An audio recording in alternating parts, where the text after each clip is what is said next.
Chapter 1353. Qin Feiyang glanced at the emperor and then looked at the courtyard not far away. The gate of the courtyard was open and the emperor had obviously entered. "What are you doing here? Get out of here at once. This is my last piece of pure land. I don't want anyone to touch it, especially people like you," Qin Feiyang shouted. The emperor looked up at Qin Feiyang and said, "The whole world belongs to me. What qualifications do you have to ask me to get out?" "Huh," Qin Feiyang laughed and shook his head, "it seems that you already feel guilty." "What do you mean?" The emperor raised his eyebrows. Qin Feiyang sneered, "Then tell me, the world is so big, why did you come here instead of going to other places? Are you here to repent? Or to atone for your sins?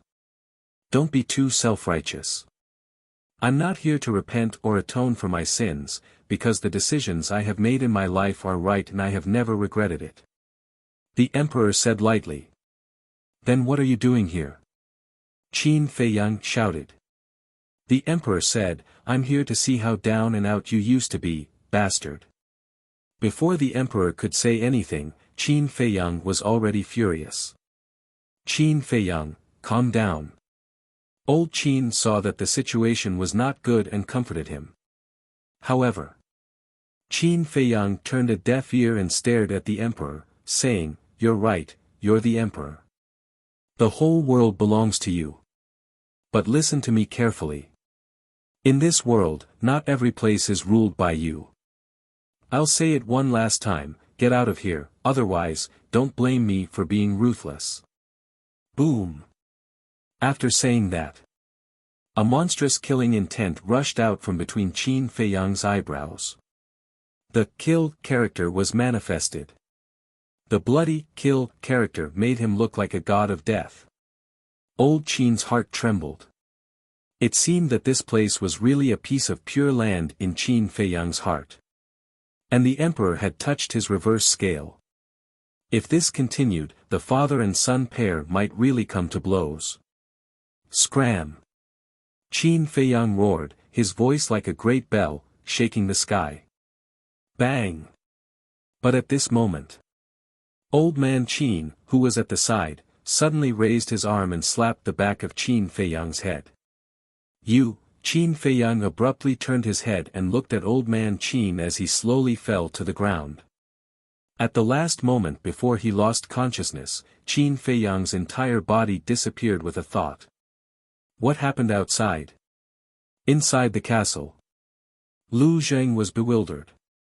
Since Qin Feiyang wasn't in the castle, he couldn't see what was going on outside. He could only hear the sounds. Bang! Suddenly, a voice sounded behind him. Lu Zheng hurriedly turned his head and saw Qin Feiyang appear out of thin air and fall heavily to the ground. He had already fainted. "Little cousin." He hurriedly ran up and reached out to feel Qin Feiyang's pulse. When he found that Qin Feiyang was still alive, he was relieved. Who did it? Could it be Old Man Qin? Lu Zheng raised his eyebrows and listened carefully to the movements outside. Outside, Old Man Qin watched Qin Feiyang disappear and frowned slightly. Then he waved his hand and a surprising scene appeared. Above the lake, a boundary suddenly appeared. Then, Old Man Qin directly entered the boundary and landed in front of the emperor. He was about to bow and kowtow.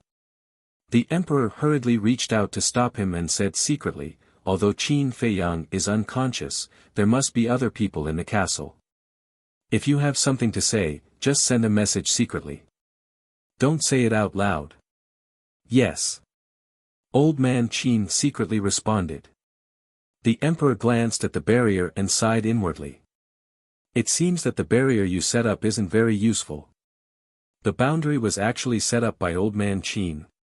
If Qin Feiyang and Lu Zheng heard this, they would definitely be shocked. "I didn't expect that Qin Feiyang and the others were so powerful that they could ignore the boundary and find your position." Old Man Qin also looked helpless and then asked, "What should we do next?" The emperor was silent for a moment and sighed. Even the boundary you set up can't escape their detection. To be honest, I really can't think of any other way, unless, speaking of this. The emperor hesitated. Old Man Qin said, unless what? Suddenly. Old Man Qin seemed to think of something and said in surprise, Your Majesty, are you talking about the divine order left by the late emperor? Yes. The emperor nodded. The divine order was personally refined by the late emperor. It can block all the detection of the world, but the divine order can only be opened once. When the late emperor left this divine order, his intention was to protect the last trace of the bloodline power of the Qin clan when the great Qin was in danger. In other words, this divine order is the last life-saving talisman of the great Qin. The previous emperors were not willing to use it. So Your Majesty, you have to think twice. Old Man Qin bowed and said. The emperor said, Then tell me, besides the divine order, what else can help me? Yes. Find Qin Feiyang. If Qin Feiyang is willing to help, no one can hurt you, Your Majesty. Old Man Qin said. Humph. The emperor snorted and said, If I ask him for help, where will my face go? Besides, do you think with his character, he will help me? Old Man Qin frowned and wanted to say something, but he didn't say it. Enough. I have decided to open the divine order. The emperor said expressionlessly. Then a stream of light rushed out from between his eyebrows and floated in front of the two. Shockingly, it was a purplish gold token. The token was the size of an adult's palm and was glowing with a hazy purple gold divine light. On the front of the token, there was a statue of a god. The statue was of a middle-aged man. He held the broken sword in his hand and looked askance at the heavens. Like a divine king, his aura covered the clouds. That's right. This was the statue of the first emperor. On the other side, there was a purple gold divine dragon. It was lifelike, and one could even feel a strong sense of oppression. Your Majesty, do you really want to do this? Old Man Qin frowned. I have no choice. The emperor murmured and the golden dragon battle chi poured into the divine order. With a buzz, the divine order shone brightly. Following that. With a crack, the divine order shattered and turned into specks of crystal light that merged into the emperor's body. Immediately. The emperor's entire body began to emit a bright purple gold divine light. Old Man Qin sighed deeply. What's done is done. He didn't say anything more and silently retreated to the side. Time passed by breath. The purple gold divine light on the emperor's body gradually converged. About 100 breaths passed. When the last wisp of purple gold divine light faded, the emperor returned to his previous appearance and didn't seem to have changed at all. But Mu Qing, who was in the distant state capital, suddenly changed his expression. What's wrong? In the space divine object. Noticing the change in Mu Qing, Lu Xingqian asked in surprise. Mu Qing said in surprise, I've been looking for the emperor with my heavenly eye. Although I can't find his exact location, I can still spy on him. But just now, I suddenly couldn't see anything. What? Lu Xingqian's expression changed and he frowned. How could this be? I don't know. Mu Qing shook his head and said, but there's only one possibility for this to happen. What possibility? Lu Xingqian asked. He's dead. Only when he's dead will my heavenly eye fail. Mu Qing said. Dead? Lu Xingqian's body stiffened and asked, is it possible that you've been opening your heavenly eye for a long time, causing it to fail? No. Mu Qing shook his head. How could he be dead? Lu Xingqian's face was full of disbelief. Suddenly. He shuddered and said, Qin Feiyang is also in the spiritual state. Let's see where he and Elder Qin are. Yes. Mu Qing nodded. By the lake. Elder Qin asked, Your Majesty, where do you plan to go now? Now that I have the divine edict, it doesn't matter where I go. But you plotted against Qin Feiyang. When he wakes up, he will definitely not let it go. How do you plan to deal with it? The emperor said. I have my ways. However, there's a problem that I don't know how to solve. Elder Qin said. What's the problem? The emperor asked. Elder Qin said, Your Majesty left, the imperial capital will be in chaos sooner or later. Who will manage the imperial court then? Whatever. Anyway, the imperial jade seal is in my hands. No one can take away my throne. The emperor snorted, his eyes flashing coldly. I'm afraid that when your majesty returns, things will have changed. Elder Qin sighed. Then let's wait and see. The emperor smiled coldly, then took a step forward, step by step, and gradually disappeared from Elder Qin's sight. Sigh. Why is it that I can't see through you now? Actually, I have a lot to say to your majesty, but I don't dare to say it. Looking at the direction where the emperor disappeared, Elder Qin sighed, his face full of melancholy. Throughout the whole process, the conversation between the two was carried out in secret, so Lu Zheng, who was in the castle, did not get any useful information. After a long time, Elder Qin waved his hand, and the barrier disintegrated and dissipated between heaven and earth. Just as the barrier dissipated, Mu Qing's eyes lit up. She looked at Lu Xingchen and said, I found Elder Qin. Where? Lu Xingchen asked anxiously. Mu Qing said, Iron Ox Town, in front of the lake where Qin Feiyang used to live. Why is he there? Lu Xingchen was surprised. He immediately left the space divine item, opened the portal, and descended above the lake. Elder Qin immediately sensed Lu Xingchen's aura. He looked up, and there was a hint of murderous intent in his eyes. He came really fast. Where's the emperor? Lu Xingchen glanced at the lake and asked Elder Qin. The emperor? Elder Qin was slightly stunned and puzzled. Aren't you looking for him? Why? You didn't find him. Elder Qin, we're all sensible people. Why are you playing dumb? Lu Xingchen's eyes flashed with anger. Playing dumb? I don't understand. I'm also looking for His Majesty. What do you mean by playing dumb? Elder Qin said. Lu Xingchen raised his eyebrows and glanced at the lake. Suddenly, he saw the fishing rod by the lake. His eyes flashed, and he said, Let's not talk about the emperor first.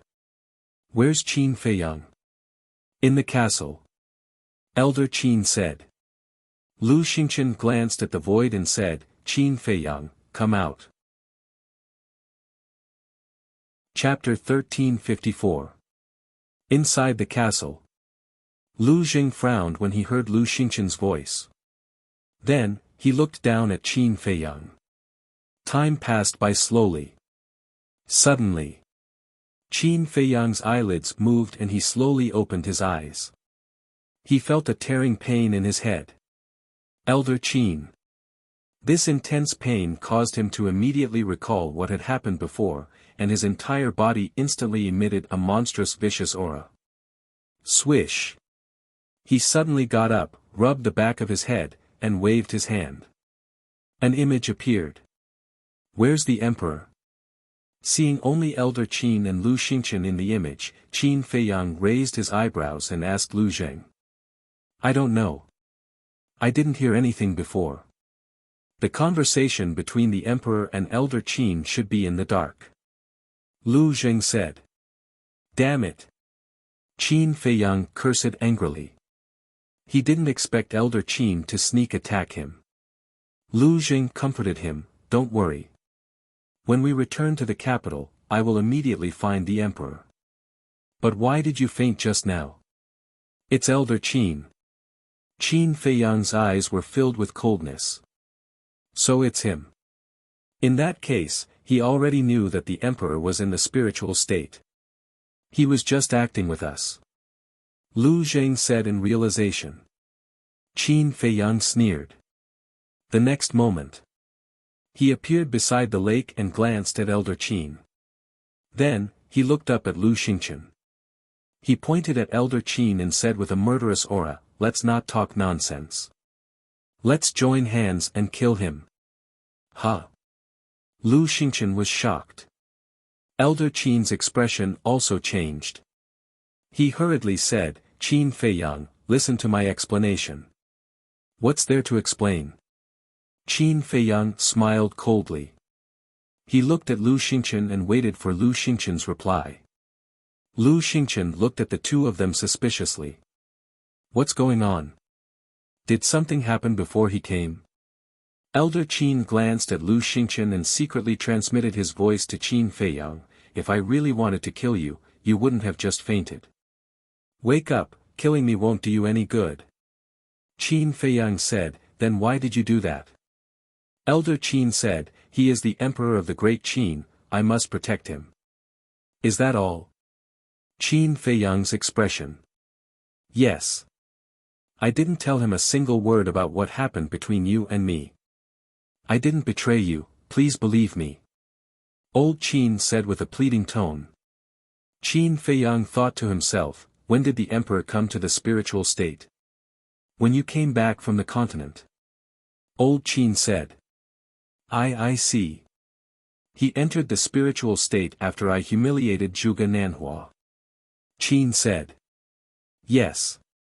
After you threw Zhuge Nanhua into the central square of the first district, the pagoda was unguarded.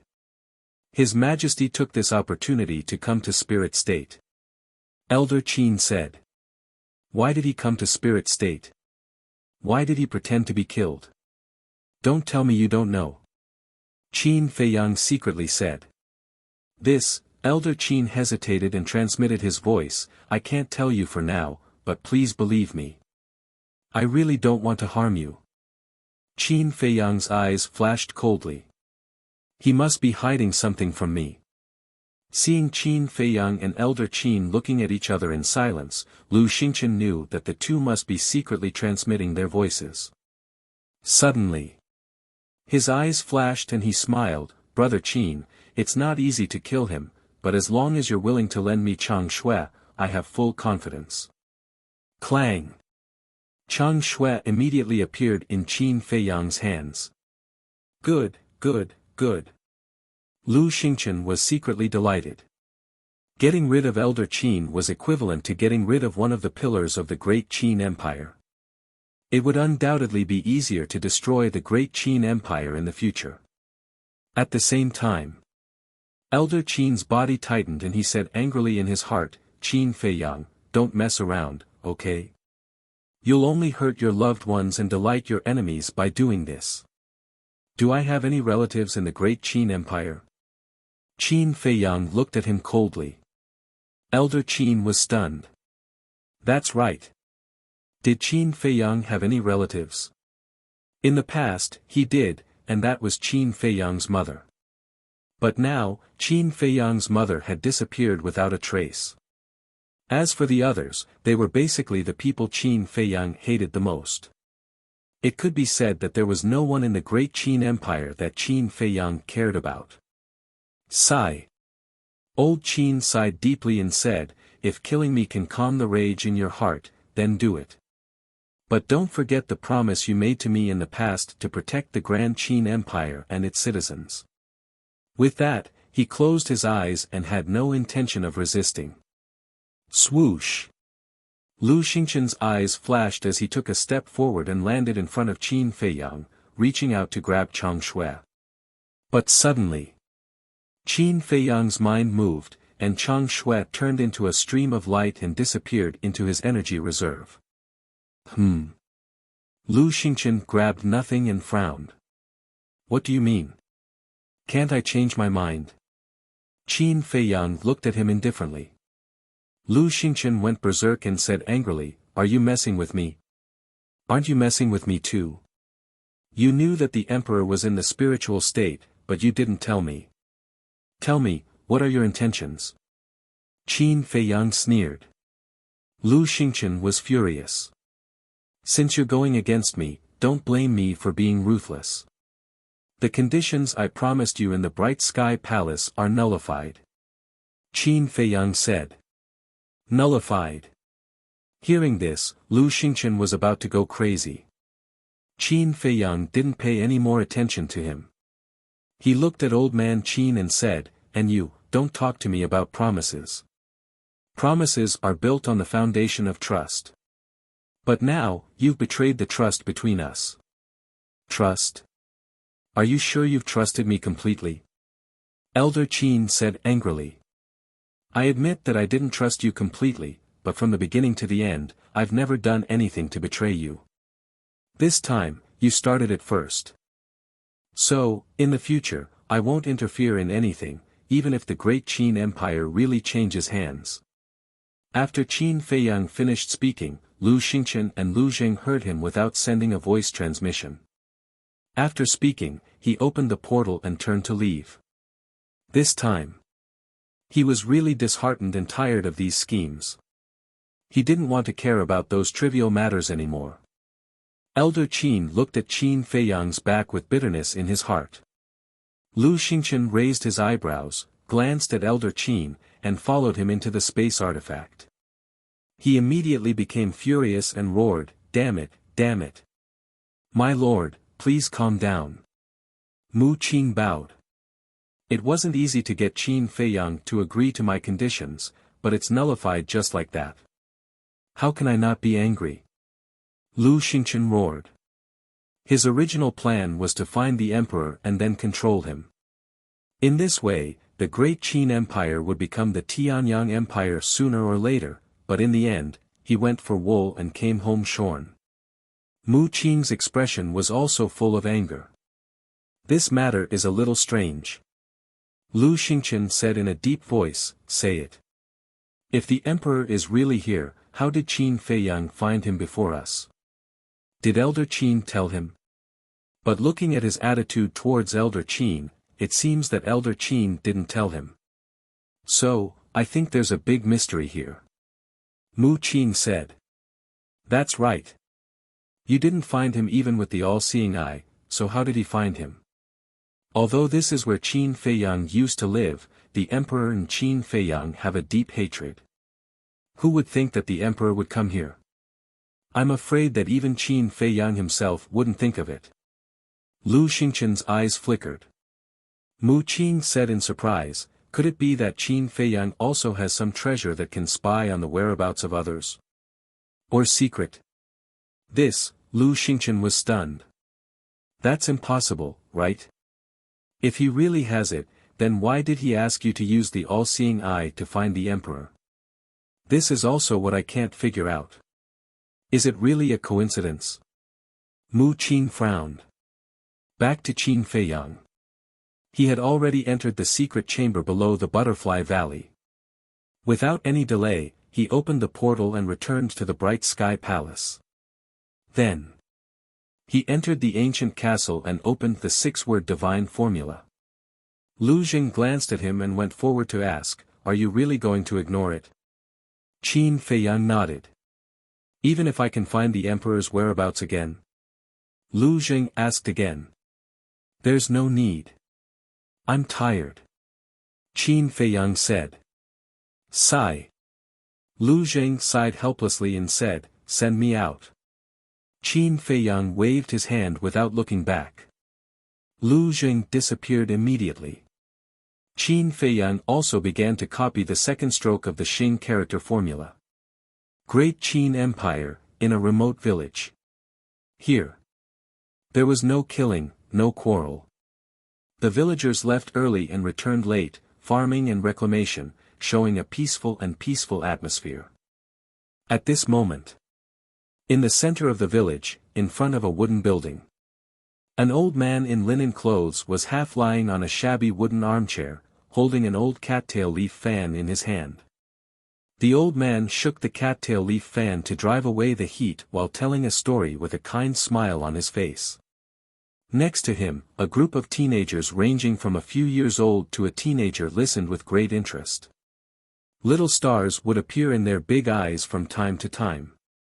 Swish.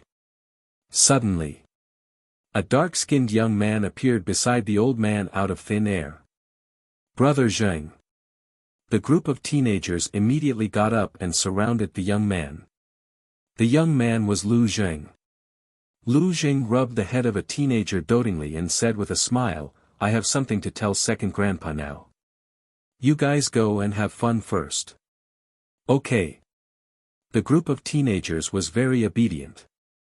Without waiting for his voice to finish, they ran away energetically. The old man waved the cattail leaf fan and looked at Lu Zheng with a smile. "You're back." Lu Zheng nodded. The old man glanced at Lu Zheng's expression and said, "You don't look well. Did something happen?" "Yes. We had already found the emperor, but Elder Qin suddenly made a move and knocked out little cousin. Because of this, little cousin was angry and threatened not to interfere in the affairs of the imperial palace." Lu Zheng said helplessly. The old man frowned, sat up, and asked, "What about the emperor?" "His whereabouts are unknown." Lu Zheng said. "Elder Qin's approach is too unwise. Even if he wants to help the emperor, there are other ways. Why would he plot against Fei Yang? With Fei Yang's temper, it's already good that he didn't turn hostile directly." Second grandpa sighed. "Who said he didn't turn hostile?" At that time, as soon as he woke up, he went to Lu Xingchen and prepared to join forces to kill Elder Qin. He even planned to take over Chang Shui and Lu Xingchen. But in the end, for some reason, he didn't do that. Otherwise, Elder Qin would have died today. Chapter 1355. Second grandpa was stunned. He smiled and said, "Fei Yang didn't attack Elder Qin, which means that he hasn't lost his mind. It also means that he hasn't really let it go. He was just angry when he said that he didn't care." "Angry words? I don't think so. You didn't see how he looked at that time. Even I was shocked. He didn't seem to be joking at all." Lu Zheng shook his head and said. Second grandpa smiled and didn't say anything more. He asked, "Then why did you come back this time?" Lu Zheng said, "I want to see the emperor's whereabouts again. You already said that Fei Yang doesn't care anymore. Is there still a need for that? We'll talk about it later. So what if we find the emperor? Kill him? I think Fei Yang hasn't figured out how to resolve his grudges with the emperor yet." Second grandpa said with a smile. "I know that. But the emperor's behavior this time is too strange. I think it's better to investigate thoroughly in case of any accidents." Lu Zheng said. "Kid, you've been with Fei Yang for a while. How did you become as suspicious as him?" Second grandpa was speechless. "You don't say. Although he's my little cousin, I've learned a lot from him during this period of time." Lu Zheng chuckled. "Then tell me, what have you learned?" Second grandpa was curious. Lu Zheng's face darkened, and he said, "Don't change the topic. We're not talking about this now." Second grandpa smiled helplessly, got up, and said, "Okay, I'll go and take a look again." "Take me with you. I've long wanted to see that mysterious divine object." Lu Zheng immediately went up and grabbed second grandpa's arm, chuckling. "No. This is a secret of our clan. In the world, no one knows about it except for the elders of our clan." Second grandpa shook his head. Lu Zheng asked, "Then, do Uncle Black and my brother know about it?" "Of course they know. After all, they are the pillars of our clan." Second grandpa said. "What do you mean?" Lu Zheng was immediately annoyed and said, "Do you mean that I'm not a pillar of the clan?" Second grandpa said, "I don't know about the future, but at least not now. I'm heartbroken." Lu Zheng snorted. Second grandpa glanced at him, then looked at Lu Zheng's hand, which was tightly gripping his arm, and said, "Since you're sad, why don't you let go?" "I just won't let go. If you can be so ruthless, then chop off my hand." Lu Zheng snorted and turned his head away, looking like a rascal. Second Grandpa felt helpless and said, "All right, all right, all right. Since you've already broken through to the Combat Emperor realm, it's good to let you experience it." "Thank you, Second Grandpa. I love you the most." Lu Zheng was overjoyed. He even wanted to kiss the old man's face a few times. The speed at which he changed his attitude was faster than flipping a book. Second Grandpa shook his head helplessly. With a wave of his palm leaf fan, the two of them appeared in a secret passage. "Where is this?" Lu Zheng looked around in surprise. "Under the ground of our village." As Second Grandpa spoke, he walked towards the end of the tunnel. "Fuck. After living here for so many years, I still don't know that there's a secret passage under the village." Lu Zheng was dumbfounded. Then, he quickly chased after Second Grandpa. "There are still many things that you don't know." Second Grandpa smiled faintly.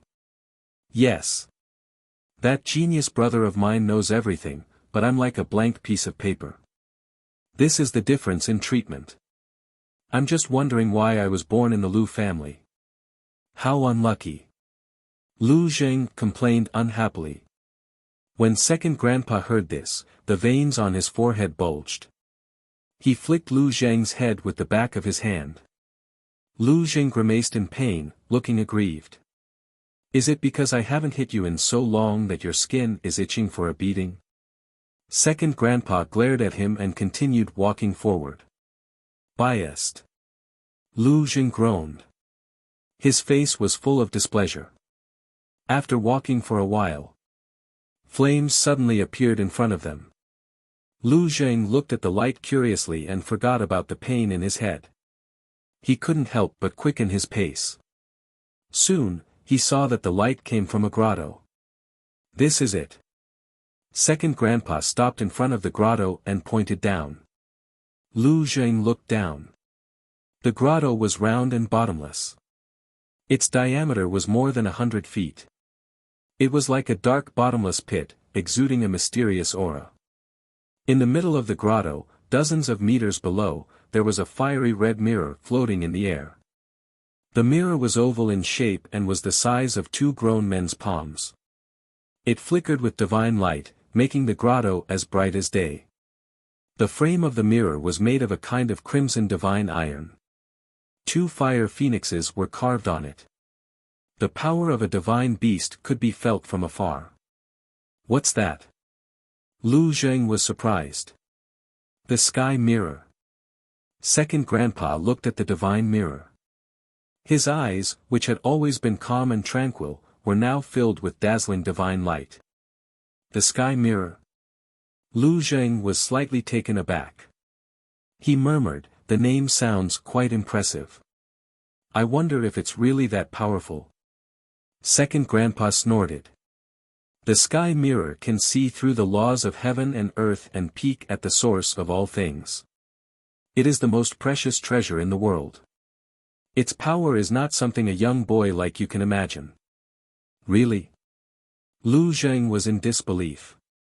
"Nonsense. Do I look like a liar?" Second Grandpa looked at him angrily. Lu Zheng smiled. "Phew." Second Grandpa let out a long breath and calmed down. He said, "Please come out of seclusion and revive the sky mirror again." His voice reached the bottom of the grotto, echoing deafeningly. There are people down there." Lu Zheng was surprised. "Second Grandpa, we just revived the sky mirror not long ago. Now you want us to revive it again? Are you going to kill us?"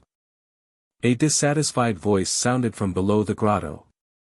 Then 10 figures rushed up and landed beside the sky mirror. These 10 people were old and young, male and female, but they did not have any aura. If they were not standing in the void, one would think that they were mortals. "Ah!" Lu Zheng looked at the 10 people in surprise and said, "Second Grandpa, who are they? Why do they all look so unfamiliar?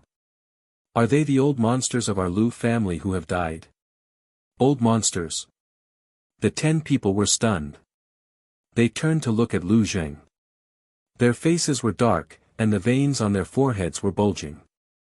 Second Grandpa was also amused. One had to know. Even he did not dare to be too presumptuous with these 10 people in front of him. But this little bastard actually called them old monsters in front of these people. Newborn calves are really not afraid of tigers. Bang! There was no suspense. Lu Zheng was hit again and cried out in pain. Second Grandpa said with a dark face, "What old monsters?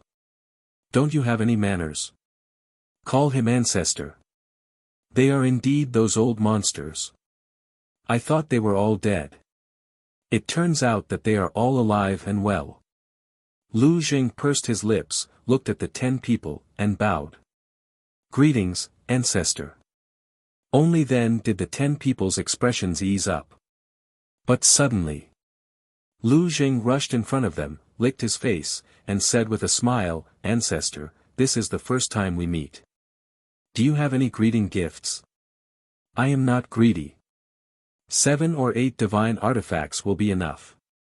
The 10 people's faces also darkened. How could the Lu family have such a descendant? 7 or 8 divine artifacts. How dare he say that? A white-haired old man, the corner of his mouth twitched violently, looked up at Second Grandpa, and said, "Second Grandpa, is he the little guy called Lu Zheng that you often talk about?" "That's him." Second Grandpa coughed and nodded. "That's not right. Didn't you say that this kid is very sensible? Why does it look like that now?" The old man in white frowned. "This, ahem. Maybe he was too excited to see you and couldn't control himself." Second Grandpa said, looking very unnatural. "Is that so?" The old man in white looked at him playfully. This, Second Grandpa felt more and more guilty. He hurriedly changed the topic and said, "Let's hurry up and activate the Taoist mirror to find the whereabouts of the Emperor." The old man in white looked at Second Grandpa meaningfully, waved his old hand gently, and Lu Zheng immediately flew towards Second Grandpa uncontrollably. "Let's begin." The old man in white looked at the other 9 people. Everyone nodded and immediately spread out, forming a circle around the Taoist mirror.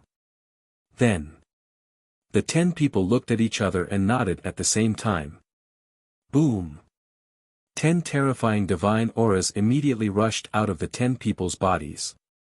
Then, the 10 people raised their arms and pointed their index fingers at the Taoist mirror.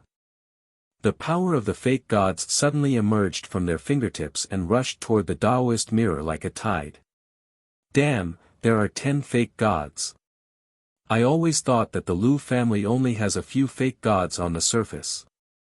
Sensing the amazing divine aura, Lu Zheng was stunned. Second Grandpa said in a low voice, "I just said that there are a lot of things about the Lu family that you don't know."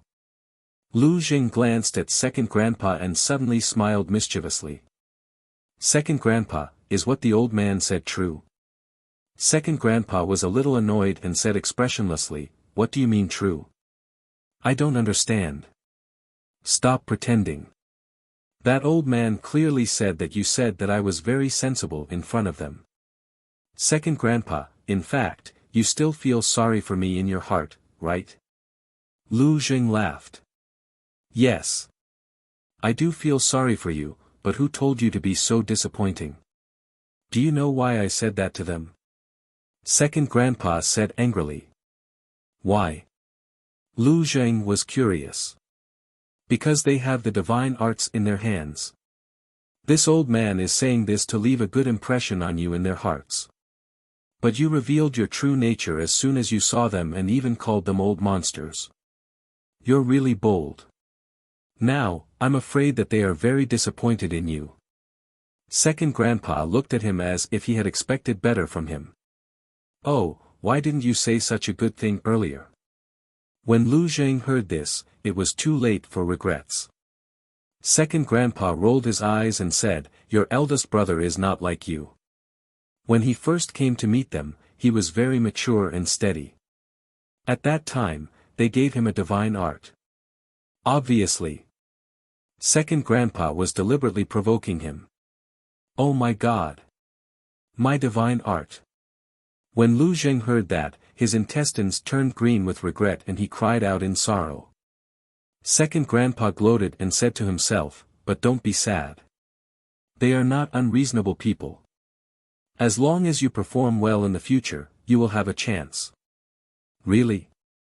Lu Zheng was surprised and doubtful. Yes. Second Grandpa nodded. Okay. I will perform well and strive to get the divine art. Lu Zheng clenched his hands and nodded heavily. What a joke. Who didn't want a divine art? For the divine art, not to mention performing well, even if he had to carry the shoes of those 10 old monsters, it didn't matter. Chapter 1356. Buzz. The Taoist mirror kept buzzing, and the divine light became more and more dazzling. The 2 fire phoenixes on the mirror frame also seemed to come alive. They circled around the Taoist mirror, flying and emitting divine power.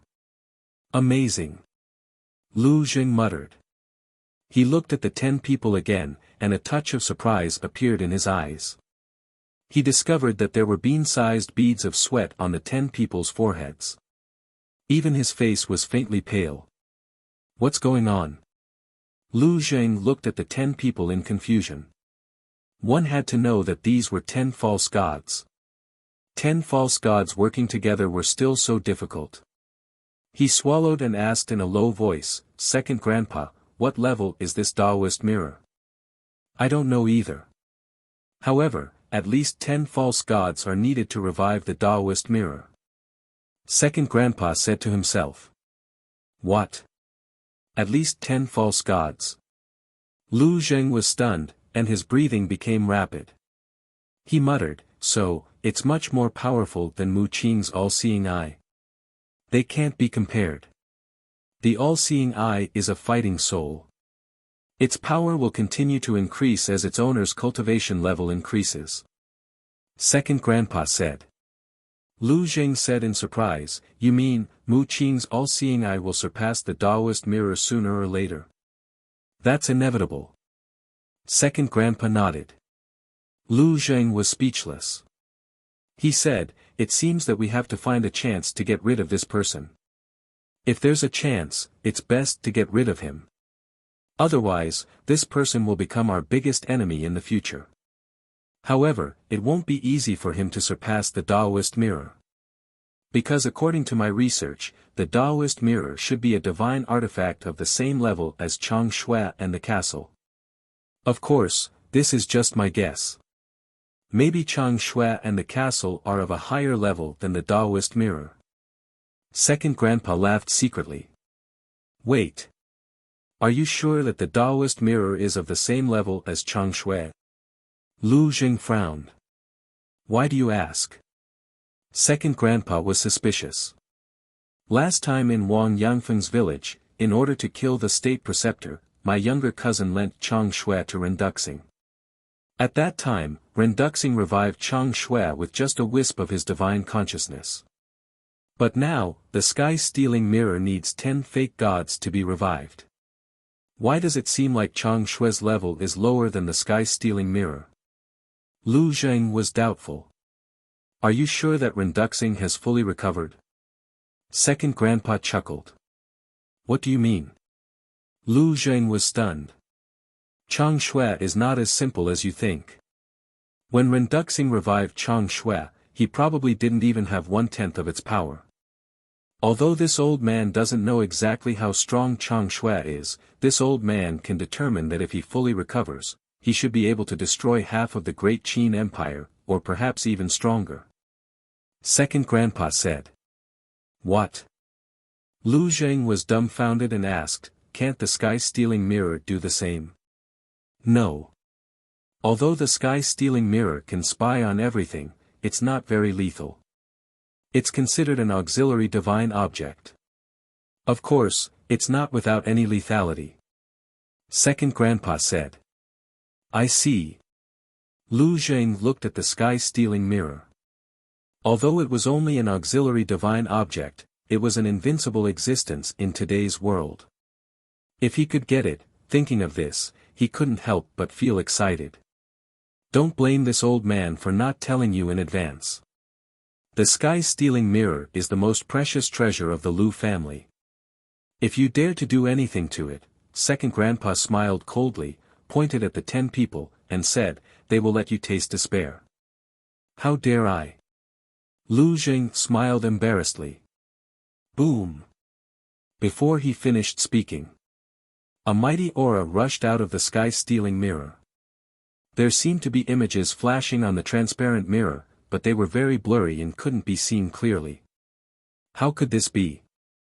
The 10 people looked at the sky-stealing mirror, their faces full of shock. Second grandpa also took a step forward and landed beside the old man in white. He said in a deep voice, the sky-stealing mirror has never had such a situation before. Could it be? That's right. The emperor must have used the divine order left by the previous emperor.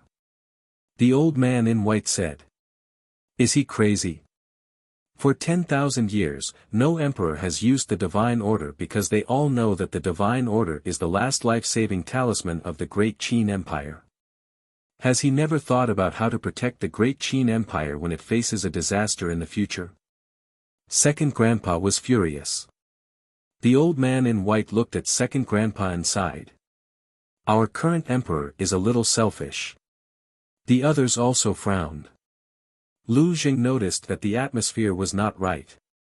He looked at the sky-stealing mirror and flew to second grandpa's side. He frowned and said, Second grandpa, what's going on? It's a long story. In short, whether it's the sky-stealing mirror or the all-seeing eye, they can't find the emperor anymore. Second grandpa said helplessly. This, Lu Zheng's face stiffened. Second grandpa said, go and tell Fei Yang not to force himself too much. Follow his heart. Okay. Lu Jing nodded. Bright Sky Palace. After Lu Jing returned, he conveyed second grandpa's words to Qin Fei Yang without missing a word. But he didn't say a word about the sky-stealing mirror. He only said that no one could find the emperor now. Qin Fei Yang pondered for a while. Then, he ignored the outside world and continued to copy the Xing character formula. Lu Jing glanced at Qin Fei Yang and then scanned the castle. Now. In the castle, in addition to Wang Yangfeng, the seal, and the thunder leopard, there was also the fire qilin. Ever since they rescued the fire qilin from the Mu family, it had been recovering. 10 days in the castle was 1 day outside. It was almost fully recovered now. A divine beast. Unfortunately, it's not what my Lu family wants. My Lu family only wants the divine beast fire phoenix. Lu Jing looked at the fire qilin and muttered to himself. He also sat cross-legged on the ground and closed his eyes to meditate. In the ancient tower. The construction of the herb field was finally completed. Lu Hong, Dan Wangkai, Viper, Ren Wushuang, Seahorse, and the others all came to the castle and continued to cultivate. As for the follow-up management of the herb field, Qin Fei Yang handed it over to Old Master, Luo Qinxue, Yan Nanshan, and Lu Ji. Of course. This was proposed by the 4 of them. Because they wanted to share some of the burden with Qin Fei Yang. The construction of the Sky Tiger tribe was also nearing completion. It was worth mentioning that Wang Xiaojie and Mu Chen also fought with the beasts in the ancient tower all day long. Whether it was their temperament or courage, they were slowly changing. Especially Wang Xiaojie. In order to enter the castle to cultivate as soon as possible, he was putting his life on the line. Time passed day by day just like that. Outside, 15 days had passed. Inside the ancient castle, a total of 150 days had passed. It was equivalent to 5 months. Boom! Early in the morning. Qin Fei Yang finally completed the second stroke of the movement character formula. His cultivation soared to a 3-star combat emperor. According to the time in the outside world, the second stroke took 5 days more than the first stroke. It seems that the later strokes, the longer the time needed. Fortunately, the rules of time in the castle have changed. Otherwise, I don't know how long it would take for me to complete all the strokes of the movement character formula. Qin Feiyang muttered. He calmed his heart, restrained his aura, and continued to copy the third stroke. Lu Zheng was awakened by Qin Feiyang's aura. Seeing that Qin Feiyang had no intention of asking about the situation outside, he couldn't help but sigh in his heart and continue to cultivate. And these days passed. Not only Qin Feiyang, everyone's cultivation had improved. Especially White-Eyed Wolf. Other than building the herb field, he had always been in seclusion cultivation. In addition, his talent was better than everyone else's. His current cultivation had already reached the level of a 2-star combat emperor. Anyway, its plan was to catch up to Qin Feiyang no matter what. Although he didn't have the purple gold dragon blood and his speed wasn't as fast as Qin Feiyang's, he had more time than Qin Feiyang. Because, he didn't need to care about the outside world. He only needed to cultivate. In the blink of an eye. Outside, another 10 days had passed. In addition to the previous 15 days, a total of 25 days had passed since the emperor went missing. Although 25 days had passed, everything in the imperial palace was normal.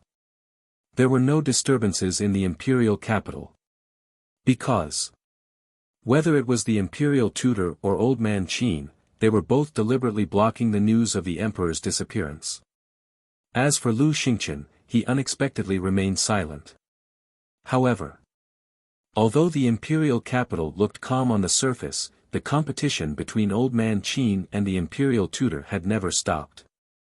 The imperial tutor tried his best to monopolize the power. Old man Qin tried his best to stop him. But in comparison, old man Qin wasn't as good as the imperial tutor. Because, the imperial tutor had the entire law enforcement palace behind him, as well as the Zhuge family and the current Empress Dowager. Moreover, the invincible Black Army was also basically under the imperial tutor's control. Old Qin, on the other hand, was alone. As for the commander of the Kirin army, neither side dared to offend him, so they had always had an attitude of not helping each other. Without anyone's help, how could old man Qin fight against the imperial tutor with his own strength? He was now in a terrible fix. During this period, he also went to the Bright Heaven Palace to look for Qin Feiyang several times. Because now, only Qin Feiyang could keep the imperial tutor in check. But every time, he returned empty-handed. Not to mention seeing Qin Feiyang, he didn't even hear Qin Feiyang's voice. What should I do? Every night, old man Qin stood alone in the sky above the pagoda, frowning and sighing. Although he knew that the emperor wasn't dead, for some reason, he didn't dare to say it. On the morning of the 26th day of Qin Feiyang's seclusion. Early in the morning. Outside the Golden Imperial Palace, hundreds of people came one after another. They were the civil and military officials of the great Qin Empire. The various marquises were also there. They gathered outside the Golden Imperial Palace, whispering and discussing in low voices, and most of them were questioning voices. The head eunuch walked out of the Golden Imperial Palace and asked suspiciously, "Why are you all here?" Head eunuch. Last time, you said that His Majesty was unwell and let us handle the matters at hand, but now, it's been almost a month, why hasn't His Majesty come to court yet? Where is His Majesty feeling unwell? Can you let us see His Majesty? The civil and military officials spoke one after another. No matter what, as time passed, it would definitely arouse suspicion. I'm afraid that won't do. The head eunuch shook his head. He looked calm on the surface, but he couldn't help but panic in his heart. Paper can't wrap fire, this was a famous saying. Chapter 1357. Why not? His Majesty hasn't appeared for so long. We care about him and just want to meet him. Steward, tell us honestly, is there something you're hiding from us? Hearing the words of the head eunuch, the civil and military officials were enraged.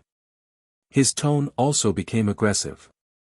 Seeing this, the head eunuch became more and more flustered, not knowing how to deal with it. We must see His Majesty today. Yes, if we don't see His Majesty, we will stand here and not leave. A portion of the people said angrily. They were all old officials of the Great Qin Empire. Although their status in the Great Qin Empire was not comparable to the various marquises, they were still loyal to the emperor. Everyone, it is His Majesty's order to not see everyone. Why make things difficult for the steward? Suddenly, a faint laughter rang out, and Zhuge Wuho appeared out of thin air in front of the throne room. Seeing Zhuge Wuho's arrival, the head eunuch seemed to have grabbed onto a life-saving straw. He ran in front of Zhuge Wuho and said in a low voice, "These people are already suspicious. Quickly help me deal with them." Zhuge Wuho secretly said, "Don't worry, I came here to help you deal with them." The head eunuch heaved a sigh of relief. "Zhuge Wuho, His Majesty hasn't attended the morning court for so many days. Aren't you worried at all?" Someone looked at Zhuge Wuho and said. This person was also a marquis. His name was Xiao Wuho, but his strength was much weaker than Zhuge Wuho. Zhuge Wuho looked at Xiao Wuho, and a cold light flashed in his old eyes. He sighed, "This marquis is naturally worried." Xiao Wuho said, "Then why are you still speaking up for the steward?" "I just said that it was His Majesty's order to not see everyone. What's the use of making things difficult for the steward?" Zhuge Wuho said. Xiao Wuho said, "We are not making things difficult for the steward, we just want to see His Majesty with our own eyes and confirm His Majesty's safety." Zhuge Wuho's face immediately darkened as he said angrily, "Xiao Wuho, what do you mean by that? Could it be that there is someone in the imperial palace who dares to plot against His Majesty?" Xiao Wuho's expression changed, and he hurriedly said, "That's not what I meant." "Then what do you mean?" Zhuge Wuho's eyes darkened. Seeing that Zhuge Wuho's aura was becoming more and more oppressive, Xiao Wuho's eyes were also filled with anger as he said, "What? Is it wrong for me to be concerned about His Majesty?" "That's right. But please, don't talk nonsense. It will cause panic. After all, you are also a martial marquis. Don't be so reckless, lest others misunderstand that you, Marquis Xiao, have ulterior motives." Zhuge Wuho said. "Ulterior motives? This marquis only wanted to see His Majesty, yet you're obstructing me in every way possible. If there's anyone with ulterior motives, it's you." Marquis Xiao shouted. "Marquis Xiao, please pay attention to your words." Zhuge Wuho was furious. Just as the two of them were about to explode in anger, a figure descended from the sky above the throne room. He was wearing a dragon robe and a dragon crown on his head. His entire body was exuding an extremely majestic aura. Who else could it be but the emperor? "Your Majesty." The head eunuch was overjoyed. He quickly flew to the front of the emperor and bowed. "Your Majesty." "Greetings, Your Majesty." The officials below also knelt and kowtowed. Including Marquis Zhuge. However, in Marquis Zhuge's heart, he was extremely bewildered. Wasn't the emperor already killed? Why did he suddenly come back? And from the looks of it, there was no trace of injury. "All of you, rise." The emperor swept his gaze across the crowd of officials, and an inexplicable light flashed in his eyes. He then entered the throne room and sat on the dragon throne right above. The civil and military officials also entered the throne room one after another, neatly lining up on both sides of the hall below. "Your Majesty, I heard that you were unwell. Are you better now?" Marquis Xiao took a step forward and asked with concern. "I'm fine now. Thank you for your concern, Marquis Xiao." The emperor said with a faint smile. Marquis Xiao heaved a sigh of relief and said respectfully, "Your Majesty's words are too serious. Caring for Your Majesty is your subjects' duty and responsibility." The emperor nodded and waved his hand. Marquis Xiao bowed and consciously retreated to his original position. Another minister walked out from the crowd and stood in the middle of the hall. He bowed and said, "Your Majesty, there have been a lot of official matters piled up these days." This old minister, but before he could finish, the emperor waved his hand and said, "We'll talk about official matters later. Leave first, I have something to announce." "Yes."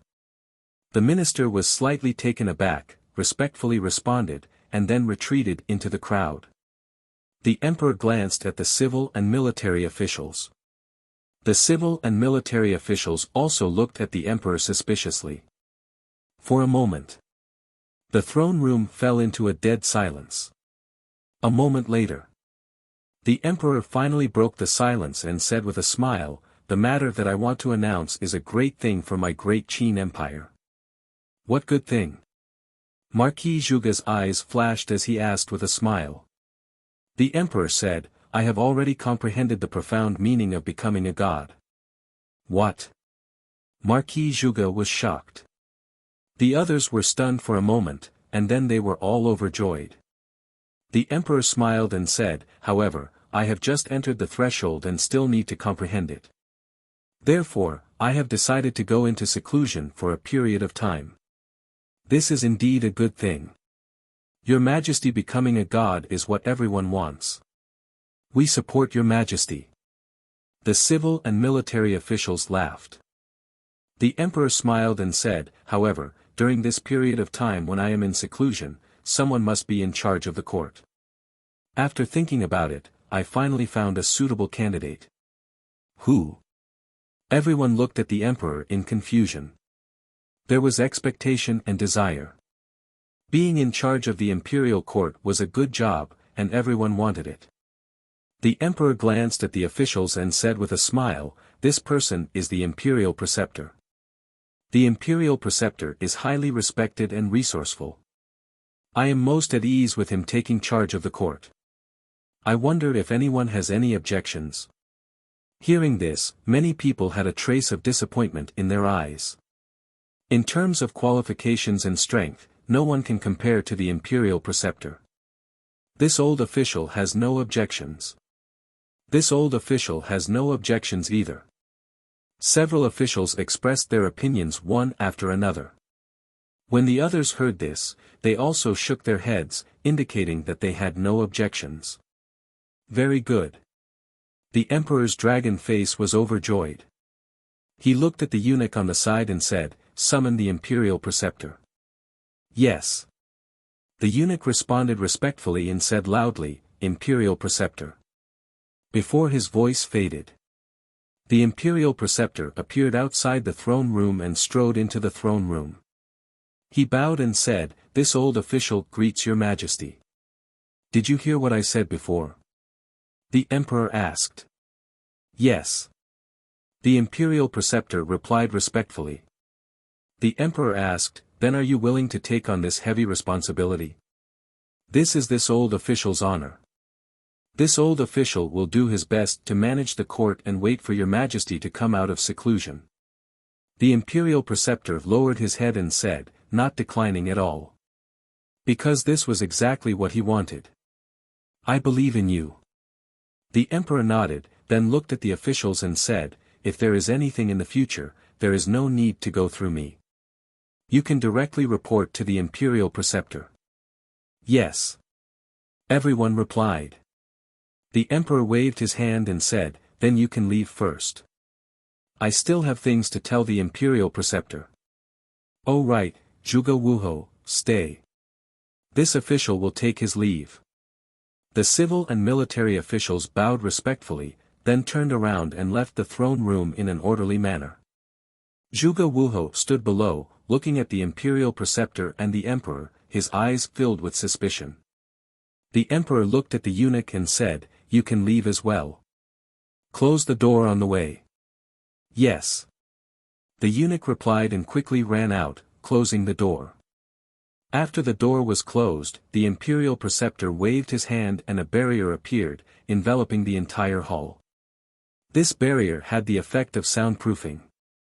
Even if one stood outside the door, they would not be able to hear the sounds inside. Then.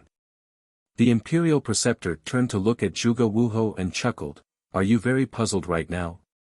This, Zhuge Wuho wanted to say something but hesitated, as if he was somewhat afraid. The imperial preceptor glanced at the emperor, then looked at Zhuge Wuho and smiled, "Don't worry, he's one of us." "One of us?" Zhuge Wuho looked at the emperor in shock. The emperor's face was also full of smiles. The imperial preceptor looked at the emperor and smiled, "Let him see your original body." The emperor nodded and consumed a facial restoration pill.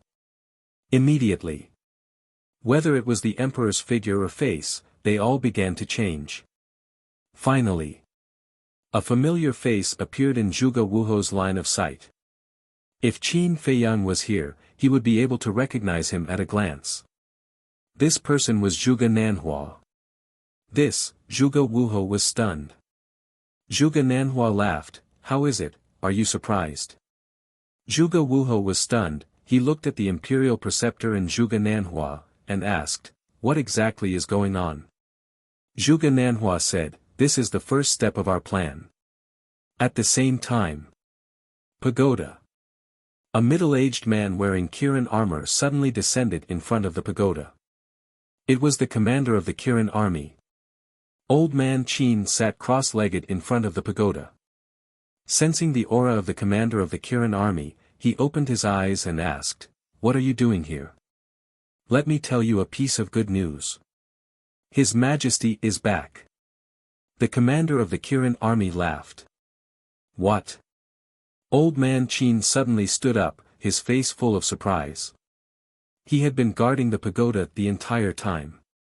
How could he not know that the emperor had returned? "What is it? You seem to be very surprised." The commander of the Kirin army looked at old man Qin suspiciously. "Are you sure that His Majesty is really back?" Old man Qin asked. "Yes. He's in the throne room right now. Although I haven't met His Majesty yet, the civil and military officials are all discussing it. And it is said that His Majesty also announced a piece of great news." The commander of the Kirin army said. "What good news?" Old man Qin frowned. The commander of the Kirin army laughed, "His Majesty has reached the peak of the 9-star combat emperor realm and is preparing to go into seclusion to comprehend the profound meaning of becoming a god." How could this be? Old man Qin was confused. He knew very well that the emperor had not returned to the imperial capital. But why would there be an emperor in the throne room? Could it be, suddenly? Old man Qin seemed to have thought of something. His eyes trembled slightly as he asked, "Who will be in charge of the imperial court when His Majesty is in seclusion?" The commander of the Kirin army said, "His Majesty announced in front of the civil and military officials that the state preceptor will be in charge of the imperial court." Old man Qin was furious. How dare he let someone pretend to be His Majesty? How dare he? The commander of the Kirin army did not know, but old man Qin was very clear. He knew what was going on as soon as he heard this. "Old man, just you wait. Today, I'm going to fight you to the end." Old man Qin's eyes flashed with murderous intent. He immediately opened the teleportation door and walked in with great anger. What happened? Chapter 1358. At the same time, Qin Feiyang also received the news. Of course, it was Yan Wei who told him. But Qin Feiyang didn't say anything, nor did he intend to ask. He continued to copy the Xing formula. Looking at Qin Feiyang's performance, Lu Zheng sighed. His heart was filled with helplessness. It seemed that this time, this little cousin of hers had already steeled his heart to not care. Outside the throne room, the civil and military officials had already left, leaving only the eunuch outside the door. Shua! Suddenly, old man Qin and the commander of the Kirin army arrived. The eunuch was about to scold him, but when he saw old man Qin, he immediately bowed and said, "Greetings, old man Qin. That old man is here." In the hall, Hearing the voice of the eunuch, Zhuge Wuho's expression changed. The soundproof barrier set up by the imperial tutor was to prevent others from eavesdropping on their discussion. Therefore, they could clearly hear the sounds coming from outside. Don't panic. The imperial tutor waved his hand, dispelled the barrier, and nodded to Zhuge Nanhua. Zhuge Nanhua understood and immediately took an illusory form pill, turning into the appearance of the emperor. Outside. Old man Qin glanced at the eunuch, walked to the door, and kicked it open. When he saw the emperor sitting on the dragon throne, his eyes were filled with killing intent. At the same time, seeing old man Qin's anger, the eunuch was about to stop him. Scram! Old man Qin suddenly shouted angrily, and a wisp of divine might rushed over. The eunuch quivered and quickly turned around to run. What is going on? Seeing this scene, the commander of the Kirin army behind Old Man Qin became more and more surprised. Old Man Qin stepped into the throne room. The commander of the Kirin army also prepared to follow in. But the imperial tutor waved his hand, and the door closed with a bang, directly blocking the commander of the Kirin army outside. Following that, he waved his hand again, and the soundproof barrier appeared again. What's wrong? Are you afraid that others will know?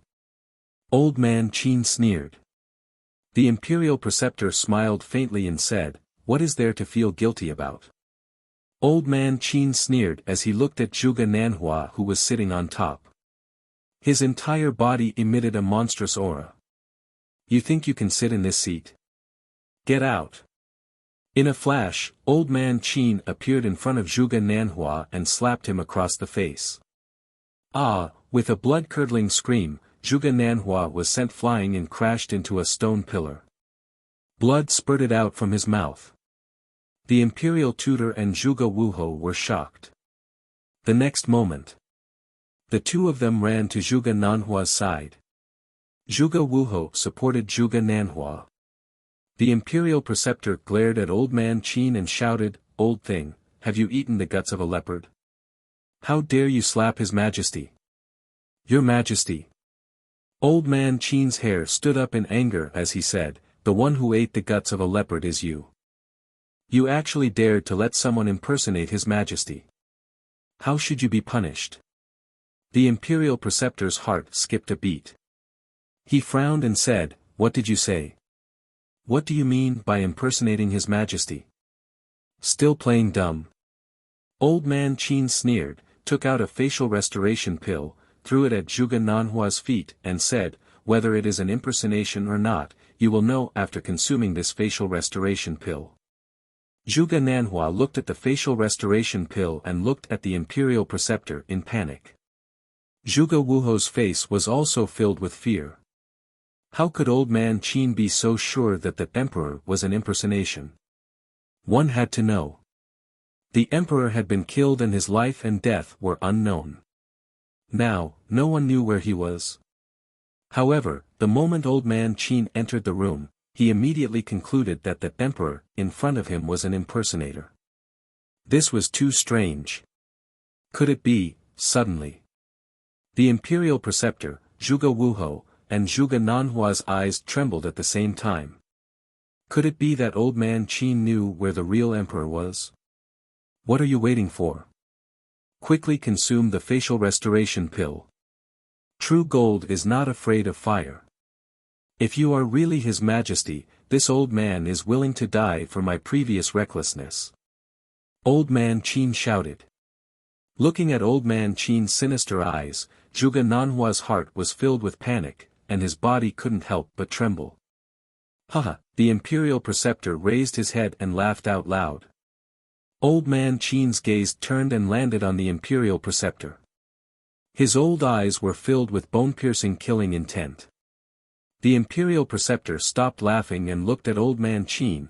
Since you have been discovered, then there is no need to hide anymore. Consume the facial restoration pill. Zhuge Nanhua nodded, grabbed the facial restoration pill and threw it into his mouth. Very quickly, his true appearance was restored. Seeing this, Old Man Qin clenched his fists and said coldly, you guys are really daring. Wrong. The one who is daring is you, because you are the one who kidnapped the emperor. Hurry up and tell me, where is the emperor now? The imperial preceptor shouted. Heard of it. Old man Qin's body stiffened as he cursed in his heart. In a moment of anger, he had actually overlooked this point. Without even asking, he directly attacked Zhuge Nanhua. Wouldn't this expose the fact that he knew the whereabouts of the emperor? No. He couldn't admit it. Old man Qin muttered to himself, looked at the imperial preceptor, and sneered. After being together for so many years, this old man only realized now that you are actually such a shameless person. What do you mean? The imperial preceptor raised his eyebrows. You let Zhuge Nanhua impersonate his majesty, but in the end, this old man saw through it and wanted to bite back, saying that this old man kidnapped his majesty and wanted to kill this old man. How can your heart be so vicious? Old man Qin shouted angrily. A bunch of nonsense. The imperial preceptor also glared at him. Don't talk nonsense. Impersonating his majesty will lead to the extermination of 9 generations. Immediately bring Zhuge Nanhua and Zhuge Wuho, follow this old man to the back mountain of the imperial palace, and wait for Emperor Hong to deal with them. Old man Qin said. Emperor Hong. Hearing this name, Zhuge Nanhua and Zhuge Wuho's bodies and minds trembled, and their eyes were filled with despair. Emperor Hong, the imperial preceptor muttered. But suddenly, the imperial preceptor smiled playfully, looked at Yiglao, and mocked, exterminate 9 generations? Don't be so naive, I'll tell you the truth, this imperial preceptor has already obtained the permission of Emperor Hong to do this. What? Old man Qin's body stiffened, and he said in shock and anger, how is that possible? Obtain the permission of Emperor Hong? Zhuge Wuho and Zhuge Wuho were also stunned, and then hurriedly looked at the imperial preceptor, and asked, is this true? The imperial preceptor nodded. The two of them were overjoyed, and their suspended hearts were finally put down. The imperial preceptor glanced at Zhuge Wuho and Zhuge Wuho, then looked at the imperial preceptor and said in a deep voice, Emperor Hong definitely wouldn't allow you to do such a thing, how can you prove it? Do you want to prove it? This imperial preceptor will give it to you. The imperial preceptor smiled contemptuously, and a golden light flew out from his chi-si, landing in front of old man Qin. It was a piece of golden paper, as if it was cast from gold, flickering with divine light. On it, there was only one big word. Hong. But this word, like iron hooks and silver strokes, carried a great majesty, directly pressing down on old man Qin's heart. The imperial preceptor sneered, you also recognize Emperor Hong's words, so confirm it properly and see if it was written by Emperor Hong himself, so as to avoid slandering this imperial preceptor again. Old man Qin did not seem to hear it. Looking at the word Hong on the paper, his old face was filled with disbelief. Why is this so, such an absurd thing, Emperor Hong, why did you agree to it? He muttered to himself, his heart in chaos. The imperial preceptor stepped forward, snatched the paper, and carefully kept it in his chi-si. Then, he looked at old man Qin proudly, and said, tell me, how is your mood now? This old man doesn't believe it. This old man will ask Emperor Hong in person. Old man Qin said. Whatever. The imperial preceptor smiled coldly. Old man Qin looked at him deeply, then waved his hand, shattering the enchantment set up by the imperial preceptor. Then, he opened the teleportation door, turned around, and walked in. When the teleportation door dissipated, the imperial preceptor set up another soundproof enchantment. Zhuge Wuho and Zhuge Wuho immediately ran in front of the imperial preceptor and asked in surprise, Old ancestor, was that really written by Emperor Hong himself? Of course. The imperial preceptor nodded. The two of them looked at each other, their faces full of disbelief. Zhuge Nanhua asked curiously, Old ancestor, how did you convince Emperor Hong? This matter is a long story. When there is time, this old man will slowly tell you. Now, go and do something for me. The imperial preceptor said, his eyes filled with cold killing intent. What is it? The two of them asked. The imperial preceptor said, kill people, the more the better. This old man wants to use them to refine blood fiend pills and increase the strength of our Zhuge family as soon as possible. Yes. The two of them respectfully replied, their eyes filled with a bloodthirsty light. The imperial preceptor continued, in addition, you must protect the little prince well. This child is now a treasure, and there cannot be the slightest mistake. Understood. The two of them nodded. Also, as long as the emperor's corpse is not found, this old man's heart will not be at ease. You must find his corpse as soon as possible. The imperial preceptor said. The great Qin Empire is so big, how do we find it? The two of them frowned. Pay attention to old man Qin. This old man has a feeling that he knows the whereabouts of the emperor. This damned old thing, always going against this old man. When this old man ascends to the throne, the first thing I will do is kill him. The imperial preceptor coldly snorted, his killing intent bone-chilling. Then what if the emperor is not dead? Zhuge Wuho said. The imperial preceptor did not hesitate and laughed sinisterly. It was not easy to take this first step, this old man does not want to turn back, so the emperor must die. Zhuge Wuho and Zhuge Wuho looked at each other, bowed to the imperial preceptor, and turned to walk in front of the barrier. The imperial preceptor waved his hand, and a door of light appeared on the barrier. The two of them walked out of the door of light, opened the teleportation door, and left together. The imperial preceptor waved his hand again, and the door of light quickly closed. Then he turned around and looked at the dragon throne above. After a moment of silence, he walked towards the dragon throne step by step, and a smile appeared on his old face. As he got closer, the smile on his face became brighter and brighter. Finally, he stood in front of the dragon throne, stretched out his old hand, and gently stroked the armrest of the dragon throne. Gradually, his arm couldn't help but tremble. At this moment, a strong desire crawled up in his eyes. Suddenly, the imperial preceptor turned around and sat upright on the dragon throne, looking down at the hall below with a blazing gaze. In a trance, he seemed to have already seen the scene of all the civil and military officials kneeling down and worshipping him. The first step has been successful, next is the second step, just wait, it won't be long before the great Qin Empire changes its name. My Zhuge family will eventually rule this territory. And I, Zhuge Shinyun, will also replace Qin Batian and become the #1 emperor of all time. Those who obey me will prosper, those who oppose me will die. Ha! Chapter 1359. Dong! Suddenly, there was a knock on the door. The imperial tutor raised his eyebrows and his eyes flashed coldly. He stood up from the dragon throne and walked into the hall. He removed the soundproof barrier and said, "Come in." The door was pushed open. The commander of the Kirin army stood outside the door and scanned the hall suspiciously. "What's the matter, Commander?" The imperial tutor smiled. The commander of the Kirin army quickly entered the hall and bowed, "Greetings, imperial tutor. May I ask where His Majesty is?"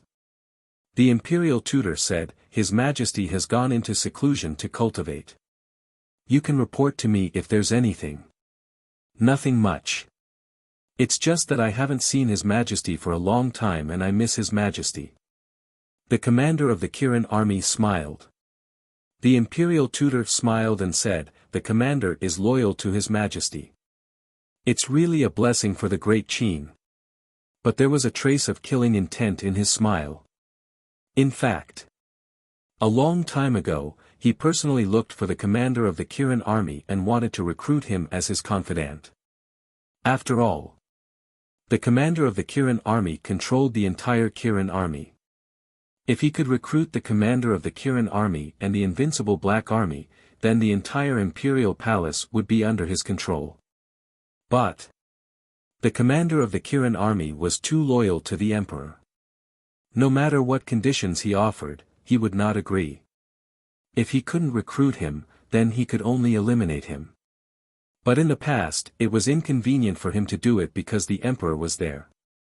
But now, he could do whatever he wanted and no one could stop him. If there's nothing else, I'll take my leave. The commander of the Kirin army looked at the imperial tutor. His eyes flashed slightly and he cupped his hands.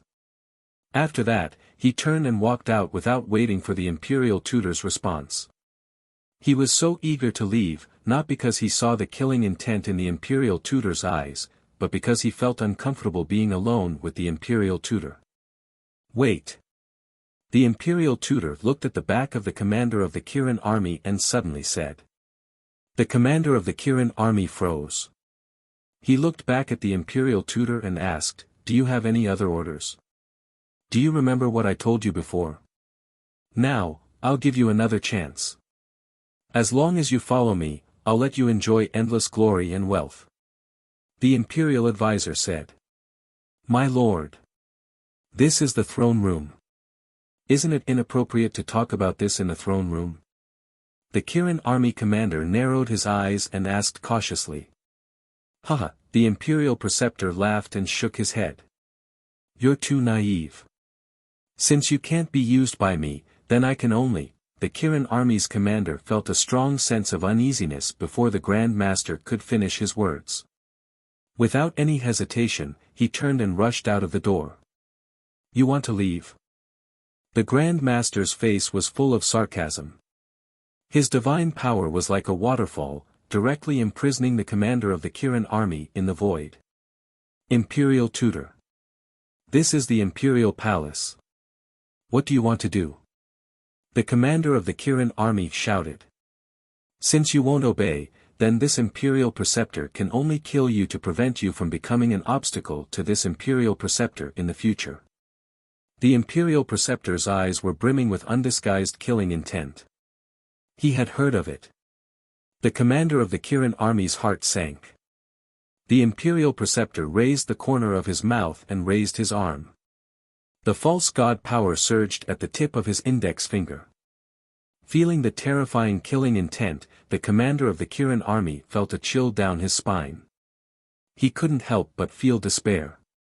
He shouted, "I surrender." That's more like it. This imperial preceptor likes people like you who can adapt to the situation. The imperial preceptor laughed proudly and formed a seal with both hands. The blood-soul technique was formed. Blood-soul technique. The commander of the Kirin army's expression changed. Although the blood-soul technique was a secret technique, he knew a thing or two about it. Whoosh! The mark formed by the blood-soul technique entered the body of the commander of the Kirin army. Ah! The commander of the Kirin army screamed in pain. The imperial preceptor looked at the commander of the Kirin army with a smile on his face. Currently, he controlled the Tribunal Council and the invincible Black Army. Now that he had the Kirin army, the great Qin Empire was basically in his pocket. But just as the imperial preceptor was feeling complacent, a sudden change occurred. The imperial preceptor's body shook violently as he spat out a mouthful of blood. The majesty that imprisoned the commander of the Kirin army also dissipated in an instant. The commander of the Kirin army flew into the air without hesitation and fled in panic. But in his heart, he was extremely surprised. What was going on? He clearly felt that he was about to be controlled by the imperial preceptor's blood-soul technique, but a mysterious force suddenly appeared in his mind and instantly destroyed the imperial preceptor's blood-soul technique. How is this possible? In the throne room. The imperial preceptor's face was filled with disbelief. Wait. This situation is exactly the same as when I controlled Lei Bao. Could it be related to Qin Feiyang again? Damn little bastard, you dare to ruin this imperial preceptor's plans again and again. This imperial preceptor will not let you off. The imperial preceptor roared in his heart. He then flew out of the hall and stood in the air above the throne room, scanning the surroundings. Soon, he found the commander of the Kirin army. He suddenly found that the commander of the Kirin army was heading in the direction of the Bright Sky Palace. To the Bright Sky Palace? Could it be that the commander of the Kirin army has already surrendered to Qin Feiyang? The imperial preceptor raised his eyebrows and did not pursue. Because once he left the throne room, he would not dare to attack the commander of the Kirin army again. After all, the commander of the Kirin army held great power and had an important position in the imperial capital. If he were to be killed in public, it would arouse criticism from others. Most importantly, it would attract the attention of those old monsters in the back mountain of the imperial palace. This was not a good thing for the imperial preceptor. Of course, he was not worried that the commander of the Kirin army would spread the news. Because the commander of the Kirin army knew his methods. He also knew that even if he spread the news, not many people would believe him. Qin Feiyang, open the door. I have something to see you. Bright Sky Palace. The commander of the Kirin army panted as he landed in front of the palace and knocked hard on the door. Qin Feiyang heard it from inside the castle, but he turned a deaf ear. Bang! The commander of the Kirin army was burning with anxiety. He opened the door with a palm, only to see that it was empty inside. He ran into the main hall and closed the door, shouting, I know you are in the castle. Come out quickly. I really have something important to tell you. However, inside the main hall, there was still a dead silence except for the commander of the Kirin army's roar. Back mountain of the imperial palace. At a certain mountain stream, there was a dense fog and a cold wind blew. It seemed unfathomable. An old man with white hair walked out of the fog. It was old Qin. But at this moment, he staggered and his eyes were lifeless. His two arms hung weakly as if he had lost his soul. What should I do? He muttered to himself, his old face full of helplessness. He continued to walk like a walking corpse. Unknowingly, he left the back mountain and entered the imperial palace. Unknowingly, he came to the front of the Bright Sky Palace. Qin Feiyang has already left. What is this old man doing here? The sins of heaven can be forgiven, but the sins brought on by oneself are the hardest to bear. The situation today is all caused by this old man. If this old man was not careless and let His Majesty use the divine order from the beginning, how could things be like today? Old Qin shook his head and laughed at himself. He was ready to leave. Qin Feiyang, please, come out and see me, okay? Suddenly, the voice of the commander of the Kirin army came from the Bright Sky Palace. Old Qin was slightly stunned and turned to look at the closed door. Why was the commander of the Kirin army inside? Old Qin walked to the door with doubts and pushed it open. The commander of the Kirin army thought it was Qin Feiyang and was overjoyed. But it was Old Qin. Old Qin entered the main hall and asked, "What are you doing here?" "Close the door first," the commander of the Kirin army said. Old Qin turned around and closed the door. He then looked at the commander of the Kirin army and said, "Looking at your anxious look, did something happen?" The commander of the Kirin army said in a deep voice, "Just now in the throne room, the imperial advisor was going to kill me." "What?" Old Qin's body stiffened and said angrily, "How dare he kill the commander personally appointed by His Majesty? Does he still have the law in his eyes?" The commander of the Kirin army said, "When His Majesty was here, he restrained himself. But now that His Majesty is dead, I'm afraid that the law is useless in his eyes. We can't let him continue like this. Otherwise, the imperial palace will be in chaos." After old man Qin finished speaking, he scanned the hall's surroundings and pleaded, "Qin Feiyang, now that the imperial palace is in danger, please help us out for the sake of the late emperor." "Yes. We don't ask for anything else. We just ask that you come out and suppress the arrogance of the imperial advisor. The commander of the Kirin army said. After waiting for a while, Qin Feiyang didn't respond.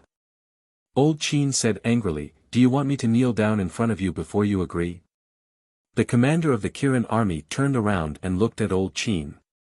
Seeing Old Qin's sad and angry face, he frowned and said, "Old Qin, what's going on? Why did Qin Feiyang suddenly leave us alone?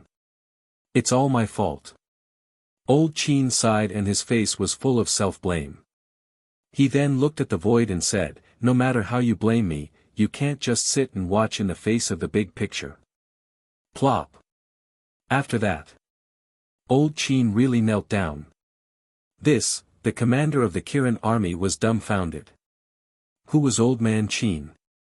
He actually put down his self-esteem and face to kneel down in front of Qin Feiyang. What on earth had happened that he didn't know about? The commander of the Kirin army shouted angrily, "Qin Feiyang, Old Qin has already knelt down in front of you. What else do you want? As a subject of the great Qin Empire and the successor of the late emperor, how can you ignore the crisis of the great Qin Empire? I'll also kneel down in front of you. Please, come out." With a plop, the commander of the Kirin army also knelt down on the ground, his face full of helplessness. Time passed by slowly. The hall gradually fell into a dead silence. Old Qin and the commander of the Kirin army were suffering in their hearts. Whoosh! Suddenly, a white figure appeared in front of them out of thin air. But it was not Qin Feiyang, but Lu Zheng. The two of them looked up at Lu Zheng. Old Qin was naturally familiar with Lu Zheng. But the commander of the Kirin army was full of surprise. Of course, he also knew Lu Zheng. When the second grandpa of the Lu family entered the imperial palace to play chess with the state preceptor, Lu Zheng was beside him. But why was this person by Qin Feiyang's side? Where is Qin Feiyang? Old Qin asked. Lu Zheng looked at the two of them and sighed, "Old Qin, Commander, you'd better get up first. My little cousin can't accept such a big gift. If he doesn't come out, I won't get up." The commander of the Kirin army shook his head. "Why do you have to do this?" Chapter 1360. What? The commander of the Kirin army was shocked. He turned to look at Elder Qin and asked, "Do you know where His Majesty is?" Elder Qin smiled bitterly and shook his head. "I don't know. Elder Qin, don't treat us like fools, okay? You helped His Majesty plot against my cousin. How could you not know?" Lu Zheng sneered. "Plot against Qin Feiyang? What's going on?" The commander of the Kirin army was confused. How many more things were these people hiding from him? Elder Qin said, "I admit that I was wrong, but His Majesty didn't tell me where he was going before he left." "Really?" Lu Zheng asked. Once a person lost his integrity, it was difficult to trust him again. Elder Qin said, "I swear that if I lie, I'll be destroyed." Lu Zheng furrowed his brows. He dared to make such a vicious oath. It seemed that Elder Qin really didn't know. Lu Zheng said, "Then why did His Majesty pretend to be dead and leave the capital? Don't tell me you don't know either." "Pretend to be dead?" The commander of the Kirin army looked at Elder Qin in surprise. Elder Qin felt bitter. He looked at Lu Zheng and said, "If I say I don't know, will you believe me?" "What do you think?" Lu Zheng asked. Old Man Qin let out a long sigh and said, "Back then, this old man told Qin Feiyang that the current His Majesty is completely unpredictable. Although this old man can see that he is hiding a lot of things in his heart, he has never told anyone." The commander of the Kirin army said, "I can prove that, because I also found out something. But His Majesty didn't say anything, and as a subject, I didn't dare to ask. And I also found that he doesn't trust anyone, including me." The commander of the Kirin army added. Lu Zheng couldn't help but feel agitated. What on earth was this person trying to do? Old man Qin said, call Qin Feiyang out. This old man has something very important to tell him. Lu Jing calmed himself down and said, my little cousin can hear you from the castle. You can speak freely. Old Qin said in a solemn voice, I wonder if you guys have heard of Emperor Hong, this person. Emperor Hong. Lu Zheng's gaze trembled. The face of the Qilin army commander was also instantly filled with fear that could not be removed. Whoosh! Just as old man Qin finished speaking, Qin Feiyang appeared out of thin air, his face filled with shock. Seeing Qin Feiyang finally appear, old man Qin and old man Qin were overjoyed. Even his eyes were a little blurry. Qin Feiyang said, get up. Kneeling like this will shorten my lifespan. The two of them then stood up. Qin Feiyang looked at old man Qin and asked, why are you mentioning Emperor Hong? Old man Qin said, I believe you have received the news of the imperial advisor's actions in the throne room, right? Qin Feiyang nodded. Old man Qin asked, then do you know who is impersonating His Majesty? Who? Qin Feiyang frowned. Zhuge Nanhua. Old man Qin said word by word, his eyes shining with a cold light. What? His Majesty was impersonated by Zhuge Nanhua? The commander of the Kirin army was once again dumbfounded. He looked at the three of them and roared, how many more things are you hiding from me? Don't worry, you'll know everything later. Old man Qin looked at the commander of the Kirin army and said, then looked at Qin Feiyang and said, at that time, this old man was very angry and was ready to kill Zhuge Nanhua, but do you know? Everything the imperial advisor did had already been approved by Emperor Hong. Emperor Hong is not dead. Lu Zheng was surprised. Qin Feiyang was also shocked. Old man Qin said, yes, Emperor Hong is not dead. He has been cultivating in the back of the mountain, but he has not appeared for a long time and does not care about the affairs of the world. Everyone mistakenly thought that he had already passed away. Qin Feiyang's heart was immediately set off by stormy waves. He knew better than anyone else the identity of this Emperor Hong. Moreover, not only was his status noble, his strength was also extremely strong. He was a legendary peerless figure. It was no exaggeration to say that even the current emperor had to obey an order from Emperor Hong. It was indeed as old man Qin had said. Many people thought that Emperor Hong had already passed away. But who would have thought that he was still alive and well? The commander of the Kirin army asked, why would Emperor Hong agree to such an absurd act of the imperial advisor? For this matter, this old man specially went to find Emperor Hong. Emperor Hong said that a family cannot be without a master for a day, and a country cannot be without a ruler for a day. Now that His Majesty's whereabouts are unknown, we must prepare for the worst. If His Majesty doesn't return or dies outside, then someone must take over the throne. Old man Qin said. The commander of the Kirin army frowned and said, if that's the case, then we can let the little prince directly inherit the throne. But why let the imperial advisor take over the court first? On one hand, the imperial advisor is highly respected and has outstanding ability. No one is more suitable than him. On the other hand, Emperor Hong also has some concerns. Old man Qin said. What concerns? Lu Jing asked. Civil unrest. If the little prince directly inherits the throne, it will inevitably cause a sensation. At that time, it may even shake the foundation of the great Qin Empire. After all, the inheritance of the throne is not a trivial matter. It will involve a lot of things. Another thing, if the little prince inherits the throne now, what will happen if the emperor comes back alive in the future? So there needs to be a transition period here. Old man Qin said. So it's like this. In order to avoid causing panic, Emperor Hong allowed the imperial advisor to let Zhuge Nanhua pretend to be His Majesty and announce in public in the throne room that he would go into seclusion to break through to the false god realm. And with this fake imperial edict, no one will have any objections to the imperial advisor taking over the court. Lu Jing suddenly said. That's right. Old man Qin nodded and said angrily, but Emperor Hong doesn't know the real purpose of the Imperial Advisor. The Imperial Advisor is simply using Emperor Hong to achieve his ambitions. Qin Feiyang said indifferently, you can tell Emperor Hong that the Emperor is not dead. If I could say it, would this old man still be standing here begging you?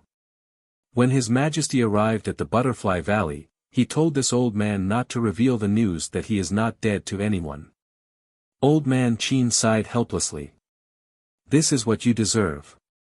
Don't expect us to sympathize with you. Lu Jing snorted coldly. Old man Qin's heart was extremely bitter. Qin Feiyang said, what you just said should be the first step of the Imperial Advisor's plan. What is the second step of his plan? Wait. Old man Qin said. Wait. The commander of the Kirin army and Lu Jing looked at each other, their eyes full of suspicion. He is waiting for the right time. Qin Feiyang thought for a while and said. Yes. After a while, if His Majesty still hasn't returned, he will continue to let people pretend to be His Majesty and fake imperial edicts. His Majesty has successfully broken through to the false god realm. However, after breaking through to the false god realm, His Majesty is already tired of everything in the secular world. He chose to continue to cultivate in seclusion and pass the throne to the little prince. At that time, the little prince will be able to inherit the throne legitimately. Old man Qin sighed. Emperor Hong also agreed to this? Qin Feiyang asked. This is what Emperor Hong told me personally. Of course, he agreed. And Emperor Hong also said that in a few days, he will take the little prince to the back of the mountain and personally train him. Old man Qin was worried, and his expression was extremely haggard. Little prince, Qin Feiyang murmured and said with a smile, I have no objections to letting the little prince inherit the throne. Old man Qin's expression froze, and he said angrily, you know that His Majesty is not dead, and you still say such things. Isn't that too much? Besides, do you think that the Imperial Advisor will really support the little prince? He's just using the little prince. In other words, the little prince is purely a puppet. In the end, he will definitely die in the hands of the Imperial Advisor. Old man Qin was furious. He never thought that Qin Feiyang would actually agree with the little prince inheriting the throne. Of course I know. But I'm more willing to see what expression the emperor will have when he returns and finds that his own son has replaced him and sat on the throne of the emperor. Qin Feiyang joked. Little cousin, don't forget the Imperial Jade Seal. The Imperial Jade Seal must be in the hands of the Emperor now. As long as the Imperial Jade Seal is still there, no one can take away his throne. Lu Jing said. My original thoughts were the same as yours, but when I found out that Emperor Hong was not dead, I changed my mind. Do you know why? Because as old man Qin said, the inheritance of the Emperor's throne is related to the foundation of the country. If the little prince really ascends to the throne, Emperor Hong will not allow the emperor to ascend to the throne again, because this is too childish. Although the emperor has the Imperial Jade Seal in his hands, it doesn't mean much. Because as long as Emperor Hong says a word, he will obediently hand it over. Unless he can rush back to the imperial capital before the little prince inherits the throne, otherwise, no matter how he struggles, he will lose everything forever. Qin Feiyang sneered. When old man Qin heard these words, his gaze trembled slightly. He actually didn't think of this point. Lu Jing frowned and said, then the little prince inherits the throne, he will need the Imperial Jade Seal, right? Isn't that simple? They even dare to pretend to be the emperor. How difficult is it to forge an Imperial Jade Seal? Qin Feiyang said indifferently. Old man Qin's gaze trembled, and he hurriedly said, Qin Feiyang, you can't treat your father like this. Although he did do a lot of things to let you down, as a son, can't you be a little more magnanimous? Magnanimous? Have you ever tasted the feeling of being abandoned and living a life worse than death? Have you ever tasted the despair of falling from heaven to hell overnight? Have you ever tasted the pain of being hurt by the father you respect and rely on the most? Have you ever tasted the torture of not being able to recognize your mother even though she's right in front of you? You haven't. Then may I ask, what qualifications do you have to talk to me about these principles here? Qin Feiyang roared, his eyes bloodshot. Old man Qin fell silent. Actually, when I first returned to the imperial capital, if he was willing to tell me the reason, even if he had made 1,000 mistakes, I would have forgiven him. But he didn't. Not only did he not, but he continued to hurt me. The most unforgivable thing is that he actually hurt Mother. Do you know? Every time I think of what happened to Mother all these years, my heart feels like it's stabbed with a knife, bleeding and hurting. How I wish that the person who suffered in the imperial palace was me, not Mother. Chapter 1361. Looking at Qin Feiyang's painful expression, Lu Zheng and the commander of the Kirin army fell silent. Old Qin was unable to refute. Because it was the truth. The reason why Qin Feiyang hated the world so much was because of the emperor. After a long time, Lu Zheng let out a long sigh. He stepped forward and patted Qin Feiyang's shoulder, comforting him, "Everything will be fine." Qin Feiyang smiled reluctantly. He looked at old Qin and waved his hand. "I'm not in the mood to talk to you. Let's go." The commander of the Kirin army was anxious. He was about to say something. "Forget it. There's nothing to say now. Let's go." Old Qin stopped the commander of the Kirin army. He took a deep look at Qin Feiyang and turned to leave. The commander of the Kirin army sighed helplessly and could only follow him. Qin Feiyang looked up at the back of the commander of the Kirin army and said, "Be careful. The Grand Master wants to kill you. He didn't succeed this time, but he won't give up easily in the future." "I know. I plan to follow old Qin in the future. But there's a question that I can't figure out. Why didn't the Grand Master's blood soul skill control me?" The commander of the Kirin army stopped and looked at Qin Feiyang. "Because of the slave seal." Qin Feiyang said. "I see. You've indirectly saved my life." The commander of the Kirin army shook his head and laughed at himself. Then he left with old Qin. Bang! Lu Zheng waved his hand and the door closed. Then he looked at Qin Feiyang and said, "What are you going to do?" "I'll make whoever makes me suffer despair." A cold light flashed in Qin Feiyang's eyes. Just as Qin Feiyang was about to bring Lu Zheng into the castle, a red-clothed old man appeared out of thin air outside the main hall. This person was about 1.75 meters tall. His body was stooped, but he seemed to be in high spirits. His hands were behind his back, and his fiery red hair fluttered in the wind. He stood outside the hall and glanced at Bright Heaven Palace. Then, without asking for Qin Feiyang's permission, he strode into the hall. At the same time, his wrinkled old face was filled with arrogance. Qin Feiyang looked at the red-clothed old man and frowned slightly. Lu Zheng also had a trace of doubt in his eyes. After the red-clothed old man entered the main hall, he swept his eyes over the layout of the main hall. Although Qin Feiyang and Yi Shiwen were right in front of him, he turned a blind eye to them, treating them like air. "Do you know him?" Lu Zheng secretly transmitted his voice to Qin Feiyang.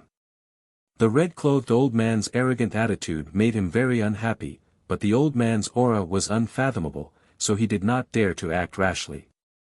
"I was just about to ask you." Qin Feiyang thought to himself. "What? You don't know?" "I don't know either. It's rare to see someone that you and I don't know in the great Qin Empire." Lu Zheng was incredulous. Qin Feiyang raised his eyebrows and looked at the red-clothed old man. "Who are you? Why have you barged into my Bright Heaven Palace?" "Your Bright Heaven Palace?"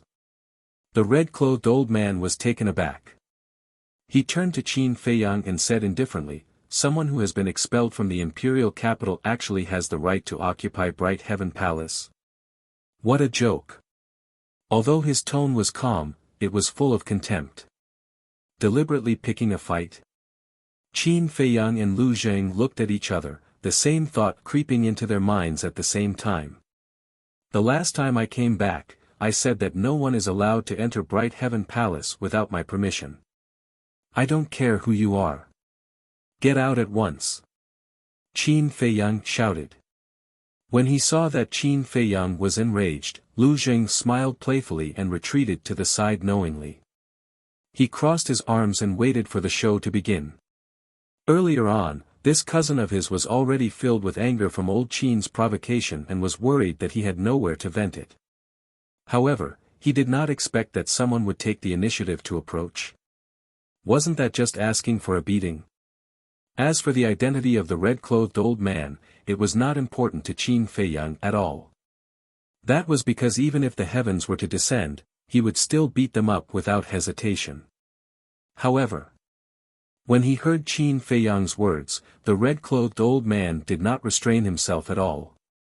Instead, he became even more brazen and insolent. He looked at Qin Feiyang with contempt. "Who do you think you are? How dare you yell at me?" "Me?" Qin Feiyang narrowed his eyes slightly. Anyone who dared to call themselves that was not simple. He sized up the red-clothed old man carefully. He discovered that this person's aura was comparable to Zhuge Nanhua's. In other words, this person was a super expert at the peak of the 9-star War Emperor realm. However, so what if he was a super expert at the peak of the 9-star War Emperor realm? If it was in the past, he might still be afraid. But now, if the false god did not appear, who could do anything to him? Qin Feiyang chuckled and said, "Then Junior would like to ask, Senior, who do you think you are?"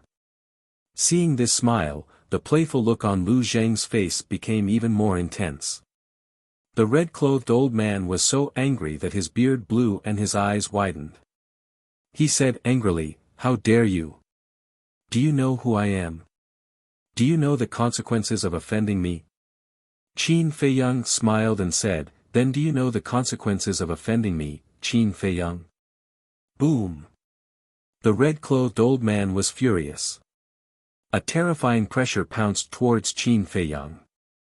As expected, he was a super expert at the peak of the 9-star War Emperor realm. After confirming the red-clothed old man's cultivation, Qin Feiyang's eyes also surged with a cold light.